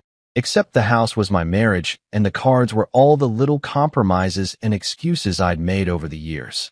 Betty came back to check on me, and I could tell from her expression that she'd been hoping for better news about my emergency contact situation. Any luck reaching your wife, honey? I held up my phone, showing her the text exchange. Betty read it, and I watched her professional nurse expression crack just slightly around the edges. Oh, she said, and that one word contained about 17 different kinds of disapproval. I managed what I hoped was a smile, though it probably looked more like a grimace. Yeah. Oh. With my good hand, I slowly typed out a response that would have won awards for understatement. Okay. Just okay. Because really, what else was there to say? My wife had just told me that her lunch plans were more important than her husband's trip to the emergency room, and somehow, lying there in that hospital bed with machines beeping around me and my arm throbbing despite the medication, that one word felt like the most honest thing I'd said in years. You know that moment when you're standing at the edge of a cliff and you realize you have two choices: step back to safety or jump into the unknown. That's exactly where I was, lying in that sterile hospital bed with nothing but the steady beep of machines and the distant sound of other people's emergencies echoing through the halls. The pain meds had kicked in full force by now, wrapping everything in a nice fuzzy blanket of artificial calm, but my mind was crystal clear in a way it hadn't been in years. That text from Camille, all 23 words of pure, concentrated selfishness, had done something to me that no amount of medication could touch. It wasn't just disappointment anymore, though God knows I'd had plenty of practice with that particular emotion over the past few years of our marriage. No. This was something else entirely. This was the sound of the last thread snapping, the final straw breaking the camel's back, the moment when you realize you've been playing a game where only one person knew the rules. I stared at my phone screen until the letters started to blur together, reading that message over and over like maybe if I looked at it enough times, the words would magically rearrange themselves into something that resembled basic human decency. But nope. There it was in all its glory, a perfect little snapshot of exactly how much my wife valued our relationship when it came into conflict with her social calendar. The really beautiful part was how she'd signed off with "let me know how it goes," like she was checking in on a dentist appointment or waiting to hear how a job interview went. Not, "I'm coming right now." Not, "Oh my God, are you okay?" Not even, "I'll be there as soon as I can." Just a casual request for updates when convenient, like I was live tweeting my medical emergency for her entertainment. Betty walked by again, giving me that look that nurses perfect over years of dealing with people at their lowest points. Part sympathy, part professional concern, and part barely concealed judgment about the quality of my life choices. I caught her eye and tried for a smile that probably came out looking more like a grimace. "You hanging in there, honey?" she asked, and I could tell she was thinking about that text exchange she'd witnessed earlier. "Oh, I'm just peachy," I managed, which was about as much sarcasm as I could muster through the pharmaceutical haze. "Living the dream over here." She patted my good arm with the kind of gentle firmness that only comes from years of dealing with people who are having the worst day of their lives. "You need anything? Someone else we can call maybe." That's when the idea hit me, not like a lightning bolt of inspiration, but more like a slow, warm realization that I actually had options here. See, the thing about being married to someone for 6 years is that you learn their routines, their habits, their little rituals. And Camille's Tuesday lunch with Damien wasn't just any old lunch. It was a production, a carefully orchestrated performance of sophistication and culture that always happened at the same place, at the same time, with the same pretentious attention to detail. The Marlowe Cafe, downtown, where they served $15 avocado toast and called it artisanal, because apparently adding an adjective made it worth 3 times what normal toast should cost. Where Damien would hold forth about whatever book he'd skimmed that week, while Camille hung on his every word like he was dispensing wisdom from on high, instead of just regurgitating shit he'd read on Wikipedia. I knew exactly where she was, and more importantly, I knew she'd be there for at least another hour because Camille never cut these lunches short. They were too important to her self-image, too central to whatever fantasy she'd built about herself as some kind of intellectual socialite who discussed philosophy over wine at 2 in the afternoon on a Tuesday. The pain meds were making me feel loose and reckless in a way that probably should have been a warning sign, but instead felt like permission. Permission to stop being the understanding husband, the guy who made excuses for his wife's behavior, the pushover who accepted, "I'm busy with Damien," as a reasonable response to a medical emergency. I picked up my phone again, scrolling through my contacts until I found Ronan's number. Officer Ronan Pierce, good old reliable Ronan, who'd been dealing with the aftermath of people's bad decisions for almost as long as I'd been patching up the results. We'd grabbed beers together after particularly rough shifts, commiserated about the job, shared the kind of gallows humor that keeps you sane when your daily routine involves cleaning up other people's worst moments. More importantly, Ronan was exactly the kind of by-the-book cop who took emergency notifications seriously. The kind of guy who believed that when someone ended up in the hospital, their emergency contact should actually be contacted, even if it meant interrupting their very important lunch date. My finger hovered over his number for just a moment while the last rational part of my brain tried to talk me out of what I was about to do. This was petty, it whispered. This was vindictive. This was going to cause a scene and embarrass Camille in front of her precious friend and probably end up making things worse between us in the long run. But you know what? That rational voice could go straight to hell, because it had been making excuses for Camille's behavior for years. And where had that gotten me? Lying alone in a hospital bed while my wife prioritized her social life over my well-being. I hit the call button. Ronan picked up on the second ring, his voice carrying that particular blend of authority and concern that cops use when they're not sure if they're about to deal with an emergency or just another routine call. "Pierce here. Marcus? How you holding up, buddy?" "Hey, Ronan," I said, and even through the medication fog, I could hear something different in my own voice, something harder, more resolved. "I'm doing okay, all things considered. But I've got a situation with my emergency contact." "Yeah? What's going on?" I could picture him on the other end of the line, probably sitting in his patrol car or at his desk, already reaching for a pen because Ronan was the kind of cop who took notes about everything. Detail-oriented, thorough, the type of guy who crossed every T and dotted every I because he understood that sometimes the little things mattered more than anyone realized. "She didn't answer her phone," I said, which was technically true, just not the whole story. "But I know where she is, the Marlowe Cafe downtown. Table by the window, probably. Maybe you could notify her in person?" There was a pause on the other end of the line, and I could practically hear the wheels turning in Ronan's head. He knew me well enough to know that I wasn't the type to cause drama without a good reason, but he also knew me well enough to sense that there was more to this story than I was letting on. "You sure about this, Marcus?" he asked, and there was something in his tone that suggested he understood exactly what I was asking him to do. "You want us to send officers to notify her at a restaurant?" I closed my eyes, letting the weight of the moment settle around me like a blanket. This was it, the point of no return, the moment when I stopped being the guy who accepted whatever scraps of attention his wife felt like throwing his way and started being the guy who demanded better. "I'm sure," I said, and for the first time in longer than I could remember, I actually meant it. "All right then, I'll send a couple officers over. You just focus on getting better, okay? Rest easy, Marcus." I hung up the phone and leaned back against the pillows, closing my eyes and letting a smile spread across my face. The first genuine smile I'd felt in months. Somewhere across town, Camille's very important lunch was about to get a very interesting interruption, and for once in our relationship, she was going to have to deal with the consequences of her choices in front of an audience she actually cared about impressing. The machines kept beeping their steady rhythm, but somehow the sound felt different now, less like a countdown to disaster and more like a metronome keeping time for whatever came next. The Marlowe Cafe was exactly the kind of place that charged $17 for a salad and called it an experience. All exposed brick and Edison bulbs, with mismatched vintage furniture that probably cost more than my monthly car payment, and a menu written in that pretentious font that makes you squint to figure out what the hell you're actually ordering. It was the type of establishment that attracted people who wanted to be seen being cultured, where conversations about sustainability happened over imported water and the waitstaff all looked like they were auditioning for indie films between shifts.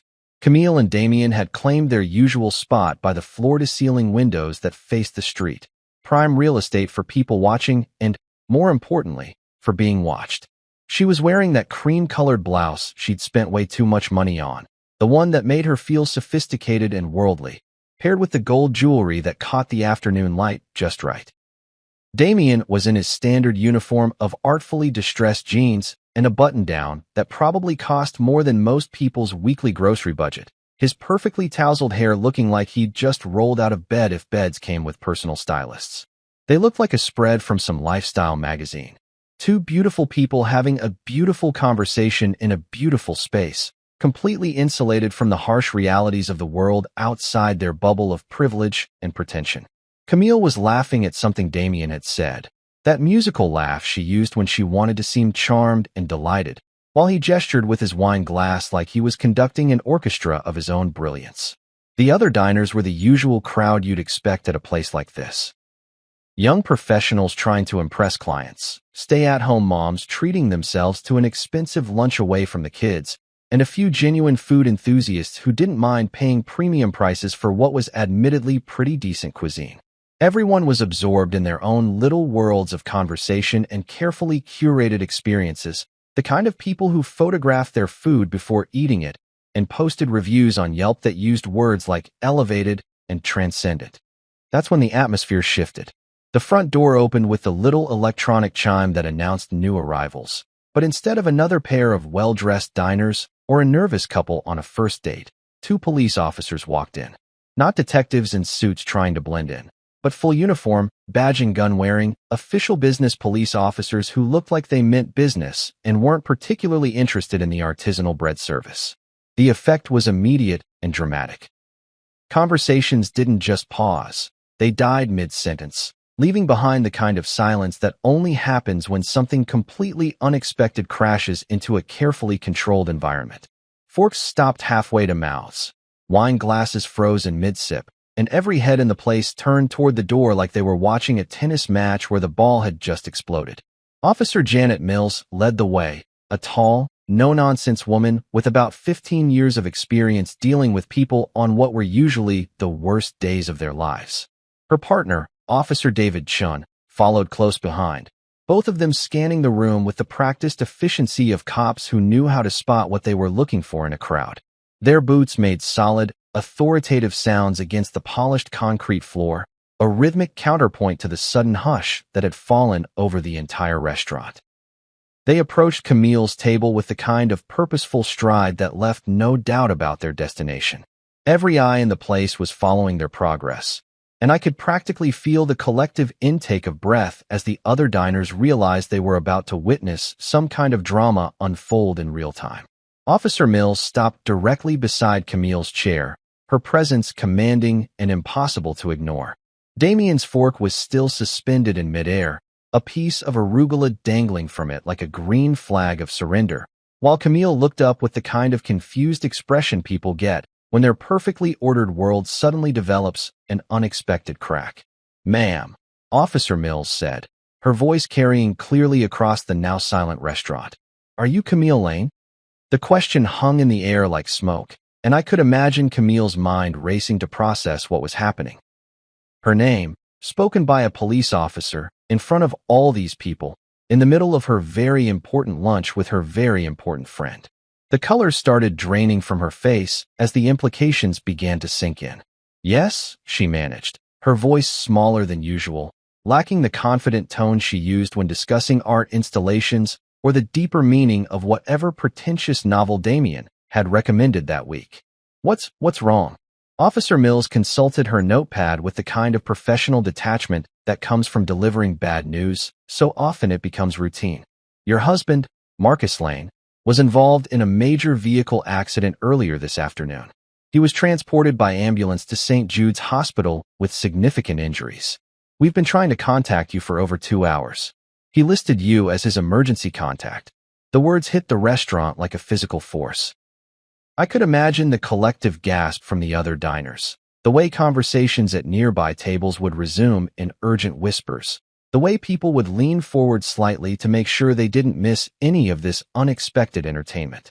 Damien's reaction was particularly satisfying to imagine, his carefully cultivated image of sophisticated worldliness cracking like cheap paint as he realized he was suddenly part of a very real, very serious situation that couldn't be solved with wine pairings or intellectual discussions.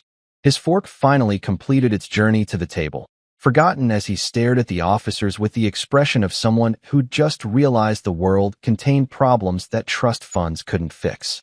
Significant injuries? Camille repeated, and I could picture her voice cracking slightly on the words. The woman who'd texted, "Ugh, that sucks," was now faced with the reality of what that actually meant, delivered by uniformed officers in front of a room full of witnesses who were hanging on every word. Officer Mills continued with the kind of professional thoroughness that Ronan had undoubtedly requested. He suffered a broken arm and concussion when another vehicle ran a red light and struck his car. The accident occurred at approximately 11:47 p.m. He's currently stable at St. Jude's Emergency Department. The silence in the restaurant was so complete you could have heard a pin drop, except for the soft jazz music still playing through the speakers, an absurdly cheerful soundtrack to what was rapidly becoming the most uncomfortable lunch of Camille's life. "We've been attempting to reach you since the accident occurred," Officer Chen added, his tone carrying just a hint of reproach that suggested he'd been briefed on exactly how long they'd been trying to contact the victim's wife. Multiple calls to your listed number went unanswered. I could imagine Camille's phone, sitting silent in her purse while she focused on more important things like Damien's thoughts on postmodern literature or whatever philosophical garbage they'd been discussing while her husband lay bleeding in a hospital bed. "He specifically asked us to notify you in person," Officer Mills concluded, and those words were probably the most beautiful thing I'd ever heard, even though I wasn't there to witness their impact firsthand. The officer's tone was perfectly neutral, completely professional, but somehow managed to carry an undertone that suggested exactly what she thought about a wife who couldn't be reached when her husband was fighting for his life. It was the kind of subtle judgment that only comes from years of dealing with people's priorities and finding them wanting. "You'll also need to coordinate with the towing company regarding personal effects from the vehicle," Officer Chen added, consulting his own notes. "The car was declared a total loss at the scene. Here's the information for the impound lot." He handed her a business card, and I could imagine her taking it with shaking hands, still trying to process the fact that her husband's car, and nearly her husband, had been destroyed while she was discussing the artistic merit of overpriced appetizers. "That's all the information we have at this time, ma'am," Officer Mills said, closing her notepad with a decisive snap that probably echoed through the silent restaurant like a gunshot. "We strongly suggest you proceed to the hospital immediately." And then, with the same professional efficiency they'd used to enter, both officers turned and walked toward the door, their job complete, leaving behind a dining room full of people who'd just witnessed someone's carefully constructed world collapse in real time. I could imagine Camille sitting there in the aftermath, surrounded by the scattered remains of her sophisticated lunch and the weight of dozens of stares from strangers who now knew exactly what kind of person she was. Her perfectly planned afternoon, her important conversation with Damien, her entire self-image as someone who had her priorities straight. All of it reduced to rubble by a simple police notification that she should have received hours ago in the privacy of a phone call. But she'd chosen differently, and now everyone in that restaurant knew it. Back at St. Jude's, I was getting the full VIP treatment. If VIP stood for very injured person instead of very important person. Dr. Walsh had just finished explaining the thrilling details of my medical situation, while a nurse who looked like she could bench press a small car carefully maneuvered my busted arm into what would become my stylish new accessory for the next 6 to 8 weeks. The cast was going to be that lovely hospital beige color that screamed, I made poor life choices. But hey, at least it would match my current mood. The stitches were the fun part. Apparently, when glass decides to redecorate your face, It likes to get creative with the patterns. Nothing too dramatic, just a few artistic slashes that would probably leave me looking like I'd gotten into a fight with a very small but very determined ninja. The doctor assured me they'd heal up fine and barely leave scars, which was great news for my already devastated modeling career. I was lying there contemplating the acoustic tiles and the ceiling and wondering if there was some kind of cosmic joke being played at my expense when I heard a familiar voice cutting through the usual hospital chaos like a machete through bureaucratic bullshit. Where is he? Where's my idiot brother? Tessa, my younger sister, the human hurricane who could turn a library into a war zone just by walking through the doors. I heard her before I saw her, which was usually the case with Tess. She had a voice that could cut through steel and a personality to match. The sound of her approach was like hearing the cavalry charge, if the cavalry wore designer boots and had a master's degree in corporate warfare. She appeared in my doorway looking exactly like what she was, a successful marketing executive who'd just abandoned whatever important meeting she'd been in to rush to the hospital. Her blonde hair was still perfectly styled despite the obvious speed with which she'd gotten here, and she was wearing one of those power suits that cost more than most people's monthly rent. Tessa had always been the sibling who landed on her feet, the one who turned every setback into a comeback story and every obstacle into a stepping stone. But right now, she looked like she was ready to burn down half the city to get to whoever had hurt her big brother. Jesus Christ, Marcus, she said, taking in the full scope of my condition with the kind of clinical assessment that came from years of dealing with crisis management in the corporate world. You look like you got hit by a truck. Close. I managed, holding up my phone to show her the text exchange that had become the centerpiece of my evening's entertainment. Honda Civic. But check this out. This is the real injury. Tessa took my phone and read through the messages, her expression shifting from concern to disbelief to what I could only describe as controlled nuclear fury. She read it once, then again, then a third time like she was making absolutely sure she hadn't misunderstood something fundamental about human decency. Are you fucking kidding me? She said, and I was pretty sure the nurse 3 rooms over could hear her. She said, ugh, that sucks about her husband being in a car accident. Don't forget the part where she suggested I take a cab home from the emergency room. I added helpfully. That was my personal favorite touch. Tessa stared at the phone screen for another long moment, and I could practically see the gears turning in her head. My sister didn't just get angry, she got strategic. When Tessa decided someone needed to be dealt with, she approached it like a military campaign, complete with tactical planning and precision execution. Oh, we're done, she said finally, handing me back my phone with the kind of careful control that suggested she was fighting the urge to throw it against the wall. We are so fucking done with this bullshit. I asked, though I had a pretty good idea where this was heading. Marcus, I've been watching you make excuses for that woman for 6 years, Tessa said, pulling up the visitor's chair with more force than strictly necessary. 6 years of watching her treat you like an inconvenience, like some kind of backup plan she keeps around for when her real life gets boring. And now this.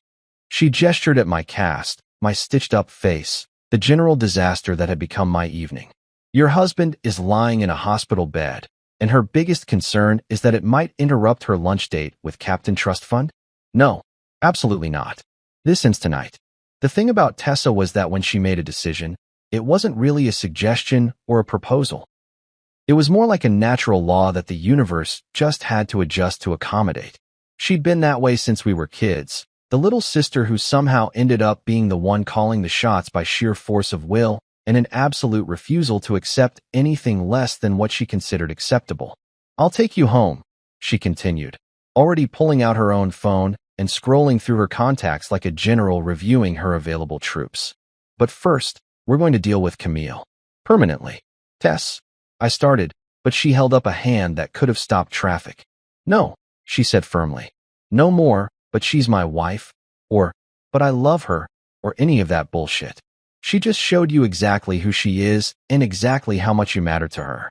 When someone tells you who they are, Marcus, you listen. She was right, of course. Tessa was almost always right about people, which was probably why she'd been so successful climbing the corporate ladder while I'd been content to spend my days patching up other people's mistakes. She had this ability to cut through all the noise and see people for exactly what they were, without the rose-colored glasses that the rest of us use to make reality more palatable. Besides, she added, her voice taking on that particular tone that meant she'd already started planning whatever came next. This isn't just about tonight. This is about all the nights, all the times she's chosen something or someone else over you, all the ways she's made you feel like you should be grateful for whatever scraps of attention she felt like throwing your way. I thought about that for a moment, letting the truth of it settle in my chest next to all the other uncomfortable realizations this night had brought. Tessa wasn't wrong.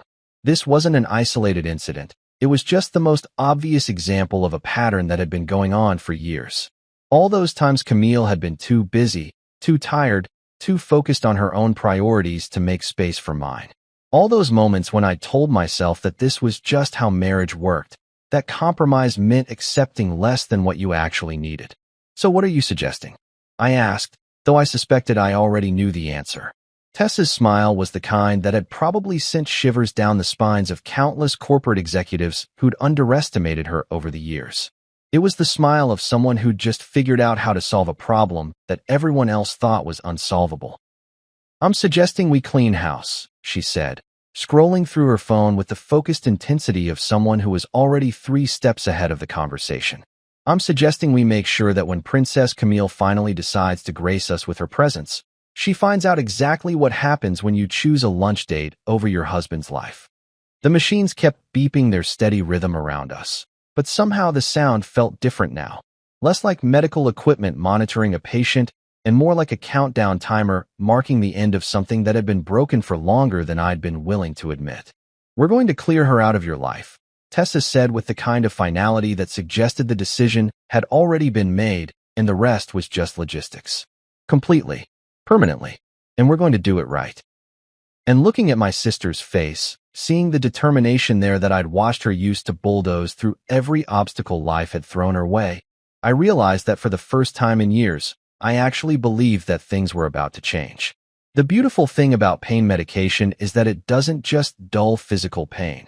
It also provides this lovely buffer between you and the emotional train wreck that your life has suddenly become.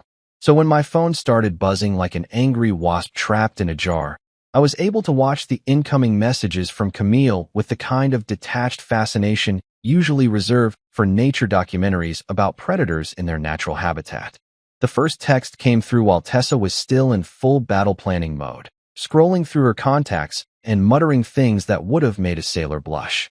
My phone lit up with Camille's name, and I have to admit, there was a moment where some pathetic part of me thought maybe, just maybe, she was calling to apologize, to explain, to somehow make this whole disaster make sense. I should have known better. I'm on my way. I didn't know it was that serious.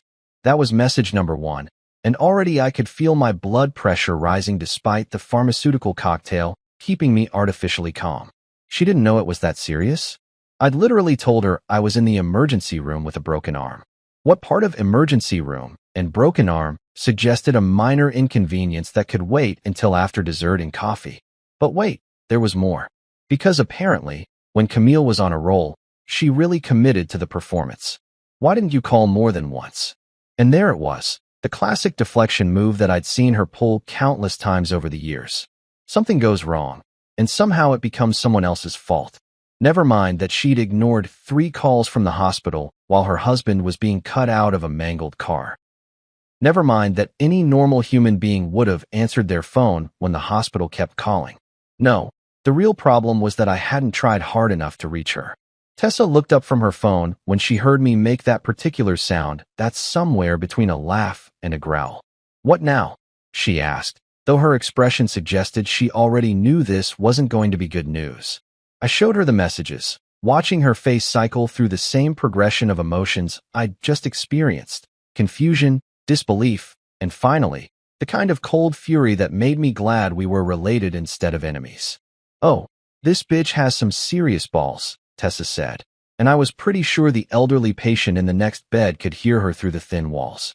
She's actually trying to make this your fault? Before I could answer, my phone buzzed again.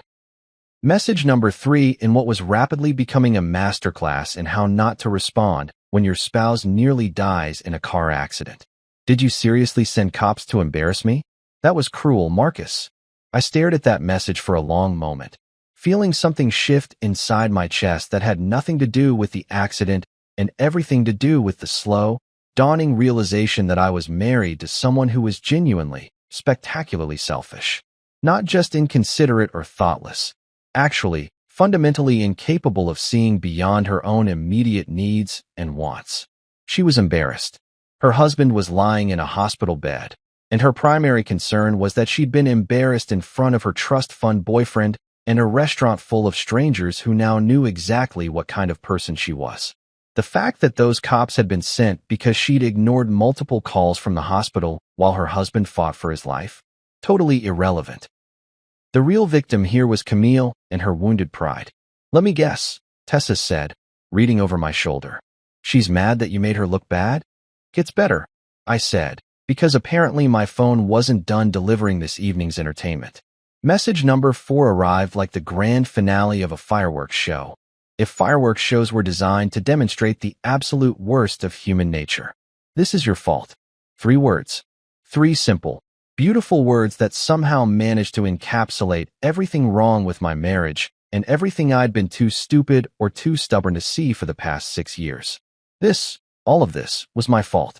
The accident was my fault, presumably because I'd had the audacity to drive home from work. The hospital visit was my fault, probably because I should have been more careful about getting T-boned by teenagers with more horsepower than brain cells. The police notification was my fault, because I should have somehow known that my wife would be too busy discussing postmodern art to answer her phone when the hospital called. Hell, knowing Camille, my broken arm was probably my fault too, because I should have been tougher or more resilient or better at predicting when drunk kids were going to run red lights.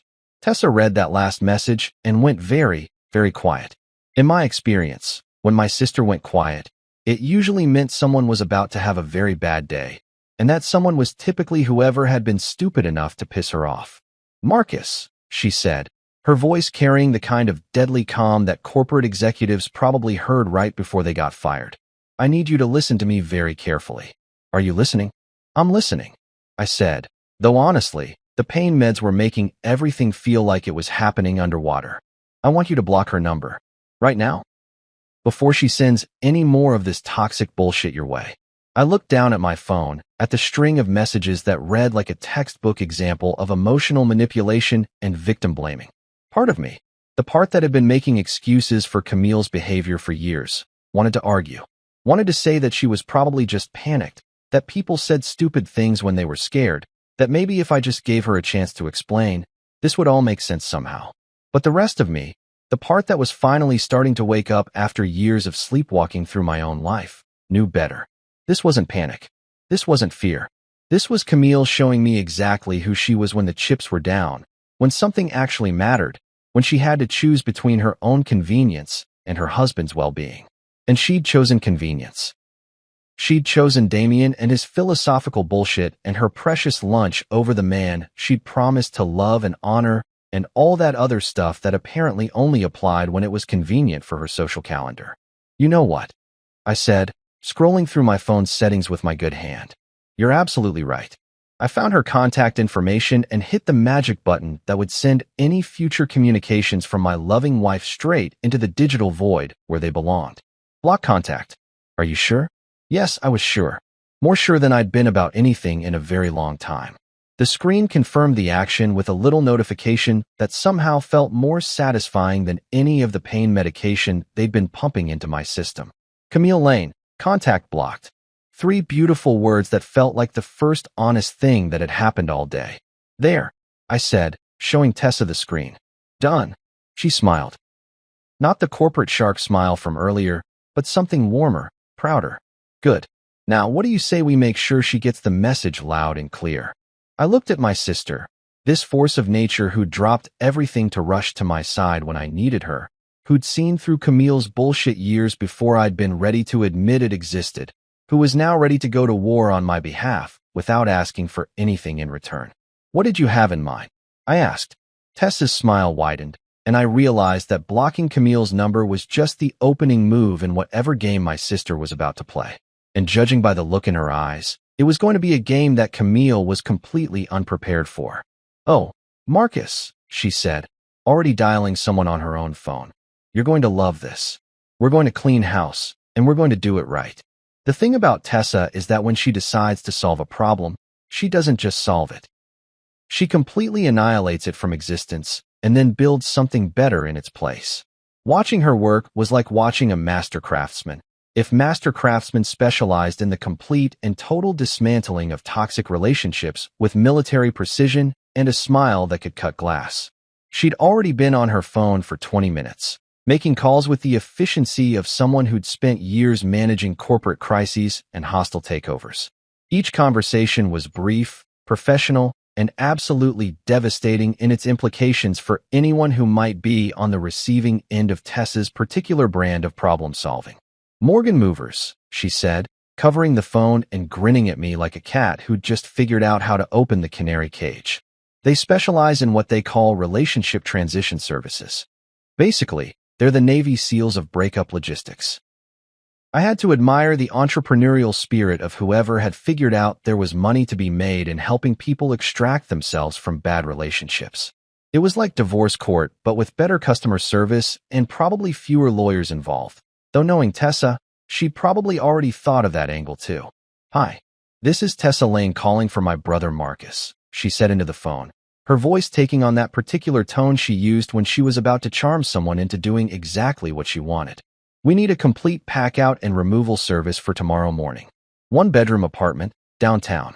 Everything belonging to one specific person needs to be boxed, labeled, and ready for pickup. She paused, listening to whoever was on the other end, probably some poor customer service rep who had no idea they were about to become part of Tessa's campaign to reshape my entire life. No, he won't be present during the packing, she continued, and I could practically hear the satisfaction in her voice. We'll provide a detailed list of items and photographs for identification. Yes, this is a standard relationship dissolution. Very standard. The way she said very standard made it sound like failed marriages were just another item on her to-do list, somewhere between quarterly budget reviews and strategic planning meetings. Which, knowing my sister, they probably were. While she handled the logistics of Operation Remove Camille from my life, I found myself thinking about all the stuff that was scattered around my apartment. 6 years of accumulated couple debris.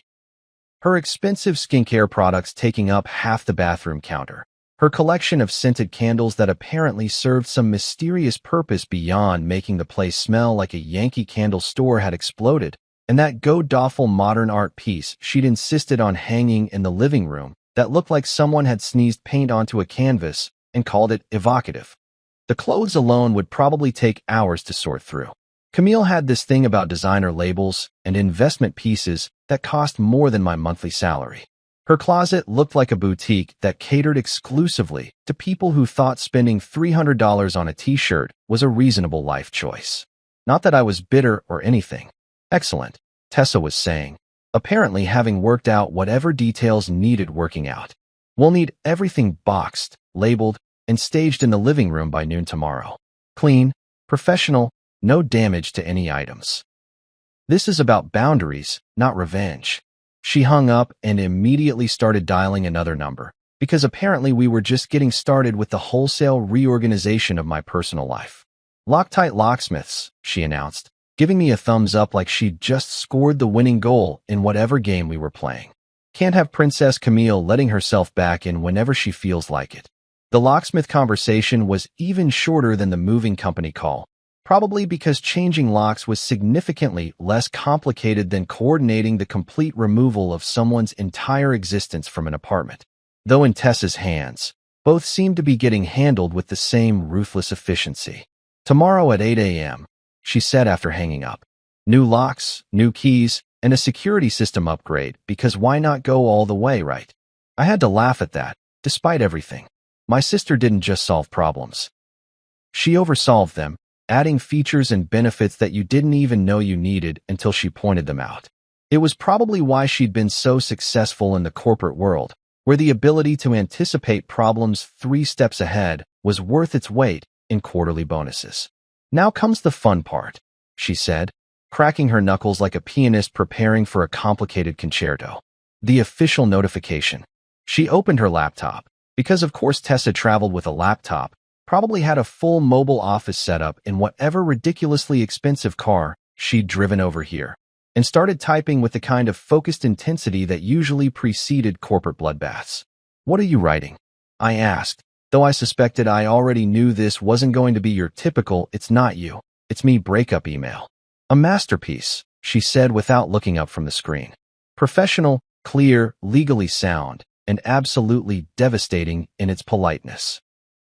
I watched her type, occasionally pausing to consider word choices or restructure sentences, crafting what I could only assume was going to be the most politely brutal eviction notice in the history of failed relationships.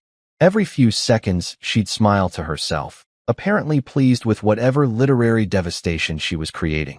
"Read this," she said finally, turning the laptop toward me. Subject: Retrieval of personal property, ***. From Tessa Lane, ***. Camille, your relationship and residence with Marcus Lane have been terminated effective immediately. Following your response to his medical emergency this afternoon, it has become clear that this living arrangement is no longer sustainable or appropriate. Your personal belongings have been professionally packed and inventoried by Morgan Movers and are ready for retrieval. You have 48 hours from the time of this email to coordinate pickup with the moving company. Their contact information is attached. Please note that the locks have been changed as a security precaution. Any future access to the property will require advance coordination through the moving company or legal counsel. Any attempt to contact Marcus directly will be considered harassment and will be documented accordingly. All future communication regarding this matter should be directed through my office. Tessa Lane, on behalf of Marcus Lane. I read it twice, marveling at how Tessa had managed to make a breakup sound like a corporate merger gone wrong. It was polite, professional, and absolutely devastating in its complete lack of emotion or room for negotiation. There was no "let's talk about this," or "maybe we can work things out," just cold, hard logistics and a clear timeline for removing yourself from someone's life. "Jesus, Tess," I said, genuinely impressed. "This reads like you're terminating a business contract." "Because that's exactly what I'm doing," she replied, already moving the cursor to the send button. "Camille treated your marriage like a business arrangement where she got all the benefits and none of the responsibilities. So now she gets to experience the business end of that arrangement." The email disappeared with a soft whoosh, carrying with it the official end of my 6-year marriage and the beginning of whatever came next. I watched the sent confirmation appear on the screen and felt something shift in my chest. Not sadness, exactly, but more like relief. Like I'd been holding my breath for years and was finally allowed to exhale. "There," Tessa said, closing the laptop with a decisive snap. "Clean, professional, and completely final. By Thursday morning, it'll be like she was never there." I looked around the hospital room, at the machines beeping steadily beside my bed, at my sister who dropped everything to come wage war on my behalf, at the cast on my arm that was somehow the least broken thing about my life right now. "You know what the weird part is?" I said. "What's that?" For the first time in years, I actually feel like I can breathe. That night, after Tessa had finally gone home with promises to check on me first thing in the morning and threats to personally hunt down anyone who gave me grief about my situation, I was lying in my own bed for the first time in what felt like a decade. The apartment was weird without Camille's presence. Not emptier exactly. More like when you finally turn off a TV that's been playing background noise for so long you forgot it was there. The silence wasn't lonely, it was peaceful.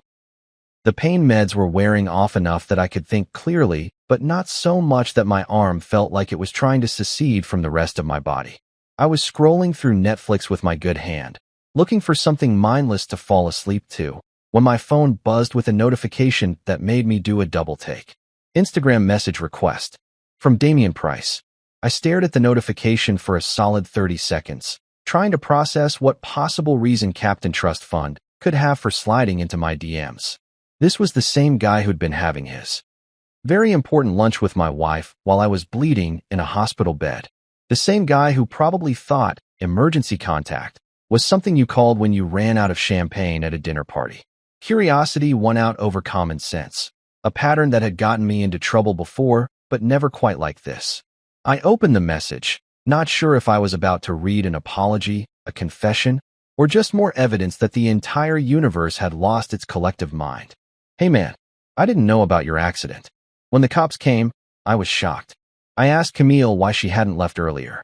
She just shrugged. That's not the kind of person I want in my life. I'm sorry for being part of this mess. Hope you recover fast. I read it once, then again, then a third time because apparently this night was just going to keep delivering surprises until my brain completely gave up trying to process them. Damien Price. The guy I'd spent years assuming was trying to steal my wife, the trust fund philosopher who quoted dead Germans at dinner parties and wore scarves in July, was apologizing to me. And not just apologizing, but essentially confirming that Camille was exactly as awful as her behavior suggested. The really fascinating part was that detail about him asking why she hadn't left earlier and her response being a shrug. A fucking shrug. Her husband was in the hospital, and when her supposed best friend suggested maybe she should go check on him, she shrugged like he'd asked her opinion about the weather. I could picture the scene. Damien probably doing that thing rich people do when they're confronted with actual human suffering, that uncomfortable shifting around while they try to figure out how to respond appropriately. And Camille, faced with the choice between appearing caring and admitting that she'd rather finish her meal than deal with her husband's medical emergency, just shrugged. It was almost impressive in its complete lack of self-awareness. Most people, when caught being heartless in front of witnesses, at least had the decency to pretend they cared. But not Camille. She was apparently so committed to her own priorities that she couldn't even fake concern when social pressure demanded it. The fact that Damien, Mr. Pretentious Philosophy himself, was horrified enough by her reaction to reach out to me spoke volumes about just how badly she'd handled the situation. This was a guy who probably thought empathy was a wine varietal, and even he could see that something was fundamentally wrong with a woman who couldn't be bothered to show concern for her injured spouse. That's not the kind of person I want in my life. Coming from Damien, that was practically a character assassination. He was essentially saying that Camille had failed some basic test of human decency so spectacularly that even someone who spent his days discussing the deeper meaning of abstract art couldn't overlook it. I found myself laughing, not the bitter, angry kind of laugh I'd been doing all day, but something closer to genuine amusement. The irony was just too perfect. I'd spent years being jealous of Damien, worried that he was going to steal my wife away with his sophisticated conversation and his designer lifestyle. Turns out, he had better judgment about people than I did. The message was weak, sure. It was the kind of apology that rich people give when they want to distance themselves from someone else's bad behavior without actually taking any real responsibility. But it was also revealing in ways that Damien probably didn't realize. He'd been there. He'd seen Camille's reaction firsthand. And whatever he'd witnessed had been so off-putting that he'd felt compelled to reach out to the husband he barely knew to essentially say, "Holy shit, your wife is terrible, and I want no part of this." More importantly, it meant that Camille hadn't just lost her husband tonight. She'd also lost her backup plan, her safety net, her best friend, who'd been providing her with the intellectual stimulation and sophisticated companionship that apparently I was too blue-collar to offer. Damien Price, with his trust fund and his philosophical pretensions and his carefully curated lifestyle, had looked at Camille's behavior and decided she wasn't worth keeping around. The guy who probably had women throwing themselves at him left and right had seen enough of my wife's true character in one afternoon to know he wanted nothing to do with her. That was the most damning indictment of all. Not the blocked phone calls, not the dismissive text messages, not even the shrug when asked why she wasn't rushing to her husband's bedside. The real truth about Camille was that even the people she thought were her allies, the ones she'd prioritized over her marriage, found her behavior unacceptable when it really mattered. I thought about responding to Damien's message, maybe thanking him for the information or asking for more details about exactly what had happened at that restaurant. But honestly, what was the point? The damage was done, the truth was out, and adding more drama to this shit show wasn't going to change anything. Instead, I just deleted the message request and went back to browsing Netflix. Damien could keep his weak apology and his guilty conscience. I had more important things to think about, like what I was going to do with all the extra closet space I was about to have. The apartment felt different now, not just quiet, but somehow cleaner. Like someone had opened all the windows and let out years of accumulated toxicity. Tomorrow, Morgan movers would come and physically remove the last traces of Camille from my space. But tonight, just knowing that even her precious Damien had seen through her bullshit was enough. I settled on some mindless action movie and closed my eyes, my phone silent beside me for the first time in longer than I could remember. No more texts from Camille. No more guilt trips or blame games or carefully worded manipulations designed to make me question my own judgment. Just silence, and the steady sound of my own breathing, and the comfortable weight of knowing that sometimes the trash takes itself out. The next morning came with the kind of efficiency that only happens when Tessa is running the show. By 8 a.m. sharp, Loctite locksmiths had already come and gone, leaving me with a set of shiny new keys and the satisfying knowledge that my apartment was now officially a Camille-free zone. The security system upgrade was overkill, but I had to admit there was something deeply satisfying about having a digital fortress protecting my newfound peace of mind. Morgan movers arrived at exactly 9 a.m. with the kind of professional cheerfulness that suggested they'd done this dance many times before. The team leader, a compact woman named Rosa who looked like she could bench press a piano, took one look around my apartment and nodded with the satisfaction of someone who'd seen it all and wasn't impressed by any of it. "Standard relationship dissolution," she said, consulting her tablet like she was reading a grocery list. "We've got the inventory list your sister provided, photos for identification, and instructions to treat everything with care regardless of personal feelings about the situation." I had to respect the professionalism. These people had turned heartbreak into a business model, and judging by their efficiency, business was probably pretty good. Rosa and her team moved through my apartment like surgical technicians, carefully identifying and boxing everything that belonged to Camille with the kind of methodical precision that would have impressed an accountant. Watching strangers pack up 6 years of someone else's life was surreal in a way that I hadn't expected. They handled Camille's expensive skincare products like they were defusing bombs, wrapped her designer clothes in tissue paper like they were museum artifacts, and carefully bubble-wrapped that god-awful modern art piece that had been haunting my living room wall for the past 3 years. "This piece here," Rosa said, gesturing at the painting that looked like someone had sneezed rainbow colors onto a canvas. "The notes say it's valued at $15,000. "That's what she paid for it," I confirmed, trying not to sound bitter about the fact that my wife had spent more on one piece of abstract nonsense than I made in 2 months. "It's supposed to represent the fluidity of emotional expression or some shit like that." Rosa nodded with the kind of professional neutrality that suggested she'd heard worse explanations for expensive art. "We'll treat it accordingly," she said, which I assumed meant they'd wrap it up carefully instead of using it as a frisbee, though honestly, either option would have been fine with me. The whole process took about 3 hours, during which time my apartment was gradually transformed from the cluttered shrine to someone else's taste into something that actually looked like a place where I might want to live. It was amazing how much space opened up once you removed all the unnecessary shit that someone else had insisted was essential for proper living. The scented candles alone filled 2 entire boxes, which raised the question of exactly how many different ways a person needed their living space to smell like a Bath and Body Works had exploded. Her shoe collection required its own dedicated moving cart, because apparently you needed 47 pairs of shoes to properly express your personality, even if 30 of them were identical black heels in slightly different shades. By noon, everything was boxed, labeled, and stacked in my living room like the world's most depressing game of Tetris. Rosa handed me a detailed inventory list and a receipt, her expression suggesting this was just another Tuesday in the relationship cleanup business. "Your sister arranged for storage if pickup doesn't happen within the 48-hour window," she said, checking something off on her tablet. "After that, it's not your problem anymore. Not my problem anymore." For words that somehow managed to capture the entire spirit of this whole operation.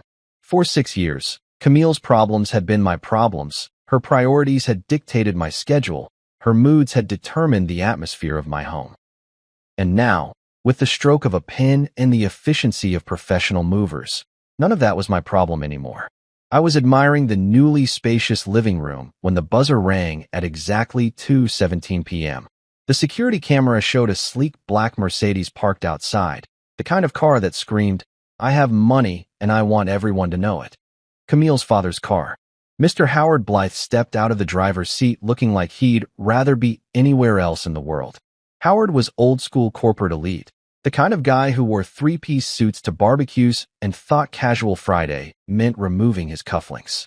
He'd always been polite to me in that stiff, formal way that rich people use when they're talking to someone they consider beneath their social station but can't quite dismiss entirely. For 6 years, he'd called me the steady rock whenever anyone asked about his daughter's husband. Not Marcus or my son-in-law, but the steady rock. Like I was some kind of geological formation that existed primarily to provide stability for his precious daughter's more interesting life. It was a backhanded compliment wrapped in the kind of condescending approval that rich people mistake for genuine affection. Camille got out of the passenger side, and I had to admit she looked like hell. Her perfectly styled hair was disheveled, her usually flawless makeup was smudged around the edges, and she was wearing yesterday's clothes like she'd slept in them. Which, knowing Camille's obsession with her appearance, meant she was either having a complete breakdown or had completely given up pretending she had her shit together. She didn't look up at the security camera, didn't try to ring the buzzer, didn't make any attempt to communicate. Just stood there staring at the building like it was some kind of fortress that had suddenly become impenetrable, which I guess it had. Through the intercom, I could hear Howard talking to someone. Probably coordinating with the moving company on his phone, because even in family crisis mode, he was still the kind of guy who delegated everything to other people. Camille stood next to him like a ghost of herself, and for just a moment, I felt something that might have been pity. But then I remembered her text messages from yesterday, her shrug when Damien suggested she should check on her injured husband, the casual way she'd suggested I take a cab home from the emergency room.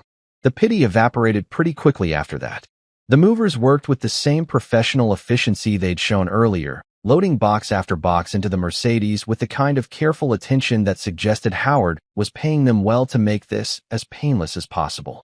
Camille supervised the process with the vacant expression of someone who was watching their entire life get packed into cardboard containers, but she never once looked up at my windows. The whole thing took maybe 20 minutes. 20 minutes to remove 6 years of accumulated relationship debris, to pack up the physical evidence that we'd ever shared a life together, to reduce our entire marriage to a stack of boxes that could fit in the back of a luxury sedan. When they were done, Howard approached the intercom one final time. His voice crackled through the speaker with the formal politeness of someone conducting a business transaction. "Marcus, if you're listening, the items have been retrieved. Camille wanted me to tell you." He paused, and I could imagine him looking at his daughter, waiting for her to provide some final message, some last attempt at explanation or reconciliation. The silence stretched out for almost a full minute before he cleared his throat and continued. "She wanted me to tell you that she left the spare key on your kitchen counter yesterday. That was it. No apology, no explanation, no attempt to salvage anything from the wreckage of our relationship. Just a practical note about key return, delivered through her father like she was a teenager who couldn't be trusted to handle her own affairs." I watched through the window as they got back into the Mercedes and drove away, taking with them the last physical traces of Camille from my life. The car disappeared around the corner, and just like that, it was over. I walked back into my living room and looked around at the space that was now completely, undeniably mine. No designer throw pillows positioned at precise angles, no expensive candles cluttering every surface, no abstract art demanding attention from the walls. Just clean, empty space that I could fill with whatever the hell I wanted. I sat down on my couch, which was apparently mine now, since Camille hadn't tried to claim it, and took a deep breath. The apartment smelled different already, less like a showroom and more like a place where someone actually lived. For the first time in years, the silence in my apartment wasn't uncomfortable. It wasn't lonely or oppressive or filled with the weight of unspoken resentments. It was just quiet, peaceful, full of possibility. I closed my eyes and smiled. Finally, peace. 7 months later, and I'm sitting in the same apartment that used to feel like a museum dedicated to someone else's taste, except now it actually looks like a place where I live. The walls have my pictures on them, shots from work, a few landscapes I took on weekend trips, even that ridiculous photo of me and my paramedic crew after we won the department's chili cook-off. Real life, not the sanitized perfection that Camille had insisted on maintaining. My arm healed up perfectly, just like Dr. Walsh said it would. The scars on my face faded to thin silver lines that most people don't even notice unless I point them out. But the real healing, the stuff that doesn't show up on x-rays, that took a little longer. Turns out, when you spend 6 years accepting less than you deserve, it takes some time to remember what you're actually worth. Work's been good. Better than good, actually. Without the constant background stress of managing someone else's emotional needs and social calendar, I've been able to focus on what I'm actually good at. Last month, I got a commendation for handling a multi-car pileup that could have been a complete disaster. Funny how much better you perform when you're not wondering if your spouse will be annoyed that you're working late again. Tessa still checks in regularly, though she's dialed back the protective sister routine. Now that she's satisfied, I'm not going to backslide into making excuses for toxic behavior. She was right about everything, of course, but she's gracious enough not to say, "I told you so," more than once a week. About 3 months ago, Camille tried reaching out. One long, exhausting email that somehow managed to hit every manipulation technique in the handbook. She was sorry. She panicked. She didn't realize how serious the accident was. Damien had pressured her to stay at lunch. Blah, blah, blah. The greatest hits of someone who'd finally figured out that actions have consequences, but still couldn't quite grasp the concept of personal responsibility. The email ended with the predictable plea, "I miss our life. I want it back. Please think about it." I read it exactly once, then did something that would have seemed impossible 6 months earlier. I didn't respond. Not with anger, not with explanations, not with a detailed breakdown of exactly why she was wrong about everything. I just didn't respond at all. Instead, I set up an email filter that sends anything from her address straight to the trash folder, where it belongs with the rest of the garbage I don't need cluttering up my life. The thing about revenge is that most people think it involves dramatic confrontations and elaborate schemes designed to make the other person suffer. But real revenge, the kind that actually matters, is so much simpler than that. It's silence. It's boundaries. It's waking up in a space where no one treats you like their backup plan. Camille chose rose and risotto over her husband lying in a hospital bed. She chose her social calendar over basic human decency, her trust fund philosopher over the man who'd spent 6 years trying to make her happy. Those were her choices, and now she gets to live with the consequences of them. I chose differently. I chose peace over drama, self-respect over settlement, silence over endless explanations that would never be enough anyway. The apartment is quiet these days, but it's a good kind of quiet. The kind that comes from knowing you don't have to walk on eggshells or manage someone else's moods or pretend that selfish behavior is just a quirky personality trait. I wake up when I want to wake up, eat what I want to eat, watch whatever garbage I feel like watching on TV without having to endure commentary about how my entertainment choices reflect poorly on my intellectual development. Sometimes I run into people who knew us as a couple, and they ask about Camille with that careful tone people use when they're fishing for gossip. I just tell them we're not together anymore and change the subject. No drama, no detailed explanations, no bitter rants about her character flaws. Just a simple statement of fact and a firm redirect to literally anything else. I erased her from my story completely, and I'm writing a better one now. One where the protagonist doesn't accept crumbs and call it a feast, where the hero actually values himself enough to demand better treatment, where the ending involves peace instead of chaos. It's a good story, and for the first time in years, I'm looking forward to seeing how it turns out.